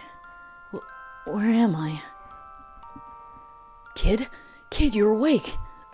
I heard a song. It was beautiful. It was that song that Luca loved. Kid closed her eyes and her face glowed with a warm smile. I'll never forget that song. Makes me want to cry whenever I hear it. I'm just glad you're back. It felt like I was losing you, like you were going somewhere far, far away. Before I knew it, I was humming the song for you. I don't know if I ever mentioned it, but I wrote it when I first started out as a musician. I knew you liked it, so I... Kid gave a gentle nod. It was you. You were the one who called me back. That was you calling my name. Thanks, Serge. It's okay. It's okay now. I'm back. Suddenly, she gasped with pain. Link's saber had plunged deep into her right shoulder. Towering over us was Lynx himself. God, get back, you son of a bitch. I told you, kid. I told you I would kill you. She had no strength left to fight. What was I going to do? I threw myself in for Kid's inert form. I had to protect her. You rushed needlessly to your grave, boy. Lynx glared coldly at me with his remaining eye. Alas, your time has come. He raised the saber high, preparing to strike. Enough. Stunned, we looked toward the intruder. You. There stood an old crone, her wizened features obscured by a heavy hood. The old lady from before? How had she made it all the way down here? Lady Vera, what have we done to bring poor His Majesty General running, I wonder? It's been far too long, a pity that I seem not to have caught you at your best. Crone met Link's mad stare at her. I will take the frozen flame. After all, it seems you two have been quite unable to decide which of you should have it. She raised her hand and armed soldiers poured into the room. Nadia lifted Kid to her feet. It seems like a good time to leave. Link snarled. Let this witch! Kicked her from the floor as body rose into the air. Then he turned to Venom's glaring eyes. And you, kid, you'll pay for this with your life soon enough. You will never be safe from me. After that, he disappeared like a puff of smoke. The crone wondered for a moment, her eyes rested on us. Kid, if you wish to try and steal the frozen flame again, you are welcome to try it until it please. We'll be waiting. But you'll have to get out of here alive first. Soldiers drew their weapons and fell upon us. Darkness, heed my call. Kid slumped against him, Magic sprayed his arms and drew a sigil in the air. Hurry, Serge, this way. I grabbed onto him and plunged into the blackness. Wow, I do not remember any Pore soldiers when I played this. Thanks to Magi's magic, we managed to escape the manor alive. But the lights of torches dotted the forest, and we could hear soldiers calling to one another. We stopped briefly in the darkness of the woods, and Kid leaned heavily on a tree, desperately trying to quiet her ragged breathing. It was a terrible wound she'd suffered, and it seemed to be taking its toll. Are you okay, kid? Yeah, don't worry about me, mate. We're surrounded. It won't be long before they find us, said Magil, his eyes cautiously scanning the area. Kid raised her head to look at me. It's me and Magil they want. Get out of here, Serge. It's us they want, not you. What are you saying? I'm not leaving you here. Look at you, you could barely stand. It's nothing I can't handle. Besides, I've got Magil with me. If they catch you with this, they won't go easy on you. But I remembered everything. I remembered another me, a me from a long, long time ago. Slowly, Kid averted her gaze, looking up at the sky. I have to go. The stars reflected in her eyes, and suddenly she looked like nothing more than an ordinary young girl with a sad, distant expression on her face.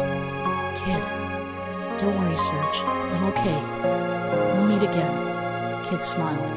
We'll meet again somewhere, someday, sometime. Promise. Her eyes closed gently. Didn't manage to nick the frozen flame in the end. I lost the time act too. The only thing I had left of Lucas. But it's okay. Everything's gonna be okay. There's something inside me that shines brighter than any stupid jewel.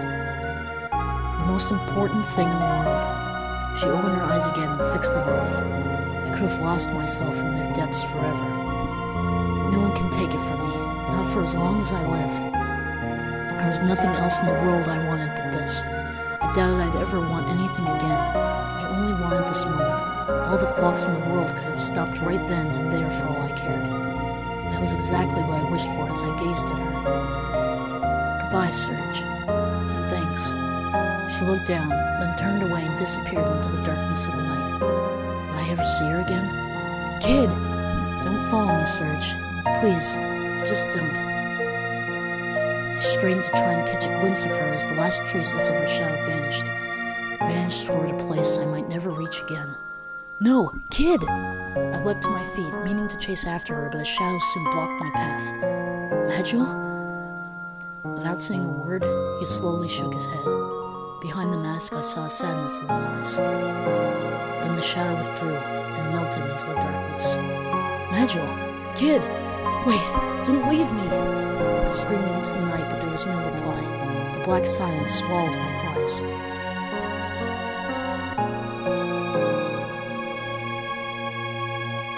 Kid! Kid!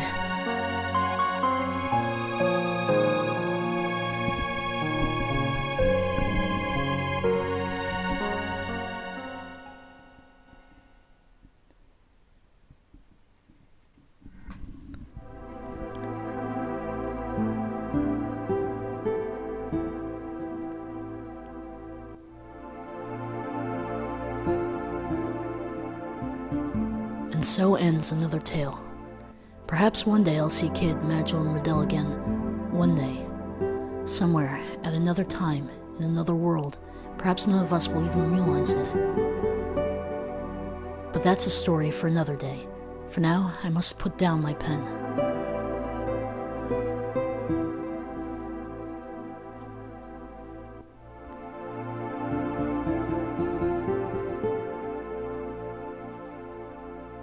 I closed my grandfather's diary. And then, from downstairs, I heard my mother calling. Did you hear me? Your friend's here. Nimble footsteps charged up the stairs. The door flew open. In tumbled a young girl, a girl who seemed somehow familiar. Hey, Serge, it's a beautiful day for adventuring. I found a run-down old manor off in the woods to the north. You want to go exploring? Come on, put the book down and let's get out there.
did the first scenario. I'll have to look up how to do the other ones. But, there we go. It's nice that it saves automatically, I guess.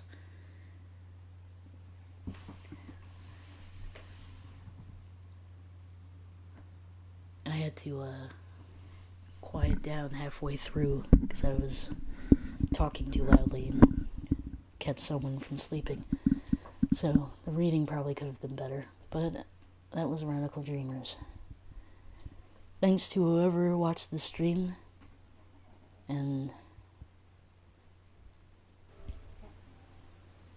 there's the end.